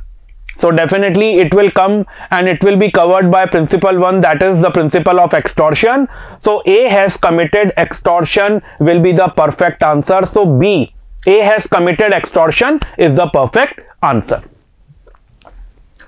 Now principle number 143, it says that whoever does any act so rashly or negligently causing damage to a human life or threat to the personal safety of other is said to have committed an offense which is punishable under law.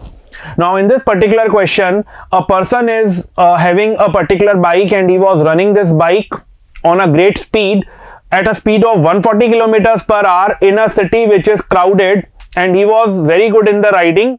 People who were using the road got annoyed with the way Mr. Mangeshkar was riding the motorcycle, decide if he has committed the offense or not. Now the thing is that the principle says that whoever does any act so rashly or negligently causing damage to human life or threat to the personal safety of the others. Now in this particular question, there is no as such incident which is given that the safety of a person was under danger or the damage has been caused to any human life. So although the act of Mr. Mangeshkar is wrong, but if we follow the principle, definitely we can reach to the conclusion that he is not liable as condition of offense are not met. So the kind of conditions which are given in the principle, they are not satisfied. So option D will be the perfect choice. Next question, it talks about whoever intending to take dishonestly any movable property out of the possession of any person without that person consent move the property in order to such taking is said to commit theft. So it is a very simple principle of a theft which has been given in this particular question. Now the fact says that A owes some money to Z and he paid him half of the money and rest to be paid later and gave his cycle as a security. So this cycle has been given to that person as a security and Z retained the cycle lawfully as a security, and the next day Aman takes the cycle out of the Z possession by the intention, and now hereupon the intention of Aman is not to pay the remaining debt. So therefore Aman wants to give a kind of a wrongful loss to Z. So this particular act of Aman is covered by the definition of theft. So the answer should be C, that is Aman is liable for theft because he took the cycle out of his possession to cause a loss for him. So basically it is like that. Aman is liable because Aman is taking the cycle out of the possession of Z Jishan in order to give a kind of a wrongful loss to Z, and it is covered by the principle of theft. Next question talks about the rule of the strict liability and the absolute liability, and it provides that a person who is for own purpose make a non-natural use of land and bring on his land and keep there anything likely to do the mischief, and if it escape is answerable for all the damages, and the exceptions are given that the damage, the principle of strict liability is supported by the exception like act of God and mistake of fact. Now what the facts are saying, that a company is having a chemical plant in Muradabad and due to the earthquake, now mind it, earthquake, it is covered by the act of God. One day the chemicals leak from the industry and due to this there is a death of 15 workers and also causing the harmful disease to the people living nearby. And in this example, in order to limit the liability of XYZ, choose the best option. Now they can only be held liable for absolute liability. Why not for the strict liability? Because they can be exempted from the strict liability on account of the exception like act of God. So the damage has been caused by the earthquake, which is covered by act of God. So the best option is XYZ Limited. The company can be held liable only for the absolute liability and can be exempted from strict liability. Option B should be the perfect answer. Question number 146. The principle says that as per section 11 of the Contract Act of 72, only a person of sound mind is competent to contract. Where a person is of unsound mind, especially at the time of making the transaction contract, he or she would not be competent and bound by the contract deed is because they are not competent to make such a transfer. Section 12 further explain a person of sound mind is one who can form a rational judgment by understanding the effects of such decision. Now after reading this particular passage or the facts of a question, you can reach to the conclusion, and the question is that is the sale deed between the parties is a binding contract, because one of the party is having a kind of a alcoholic psychosis, a kind of a disease which is actually proven and he has got a certificate for this particular disease, and due to this particular thing he is incompetent to make such a transfer. So we can say that the answer should be no, because Mr. A was not within the capacity to enter into a contract. Being a patient of alcoholic psychosis, he was of unsound mind and therefore he was not fit to transfer such property. So question number 146, the perfect answer should be C. Question number 147, the principle is a careless person becomes liable for his negligence when he owed a duty of care to others.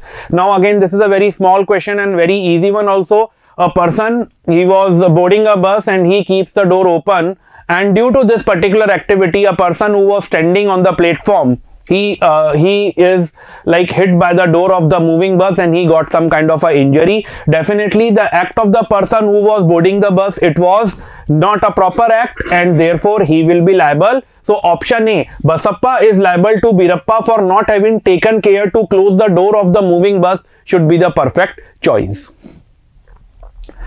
Question number 148, it has got three principles.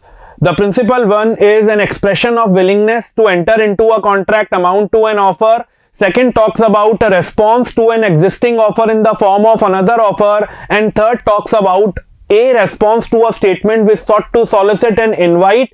Offer constitutes an offer. So in all the three principles, they talk about the various rules and regulations which are to be taken care in determining a offer. Now by reading the particular fact, you can easily say the company on the receipt of the order dispatched the book to the Maiku Lal, and Maiku Lal refused to accept the order, saying that the Western Book Company did not communicated the acceptance to the offer. So there is a valid agreement the moment Western Book Company dispatched the book as per the followance of the principle 1, 2 and 3. A response and a response to a statement. So definitely question number 148, option C will be the perfect choice. Now for question number 149 and 150, these are the last two questions of this particular legal aptitude part of the logical reasoning section. The principle is common, that is qui facet per allumis facet per se, that is he who does things through does it to be himself. So the question number 149, which is based on this particular principle, which says that Mr. Abhishek Maur, the owner of a car, asked his friend Abhinav to drive the car to his office. As the car was near to his office, it hit a pedestrian, Mr. Sukant, on account of Abhinav's negligent driving and injured him seriously. Now Sukant filed a suit for the damages against Mr. Abhishek Maur. Now it is very clear that Abhishek has given the authority to his friend Abhinav to drive the car, and as per the principle, the last line, the interpretation of this particular maxim, it says that he who does thing through others does it himself, means the principal will be liable for the servant, or for the employer is liable for the employee, or master will be liable for the agent, or the principal will be liable for the agent. So in this case, the friend is acting as an agent for the principal Abhishek. So Abhishek, as Abhinav was driving under the Abhishek care and authority, Abhishek will be liable by the followance of the principal. Answer C. Option C is the perfect answer for this particular question. And the last question, it says that A gave some amount and checks to his friend B, who was an employee of the State Bank of India, to deposit the same in the account of his wife C. The employee misappropriated the amount. C files suit against the State Bank of India. Choose the correct option. So definitely in this particular case, there is no liability of the bank. Why? Because bank has not given any kind of a specific authority to the employee, to his employee, to collect the checks and the cash from the clients and get them deposited in their particular account. So we can say that कि state bank का यहाँ पे कोई भी liability नहीं है. अब अगर आप ऑप्शन पढ़ेंगे तो State Bank of India would be vicariously liable, no. Would be vicariously liable to be no. Neither bank nor B would be liable, no. This should not be the answer, because B in a individual capacity will be liable.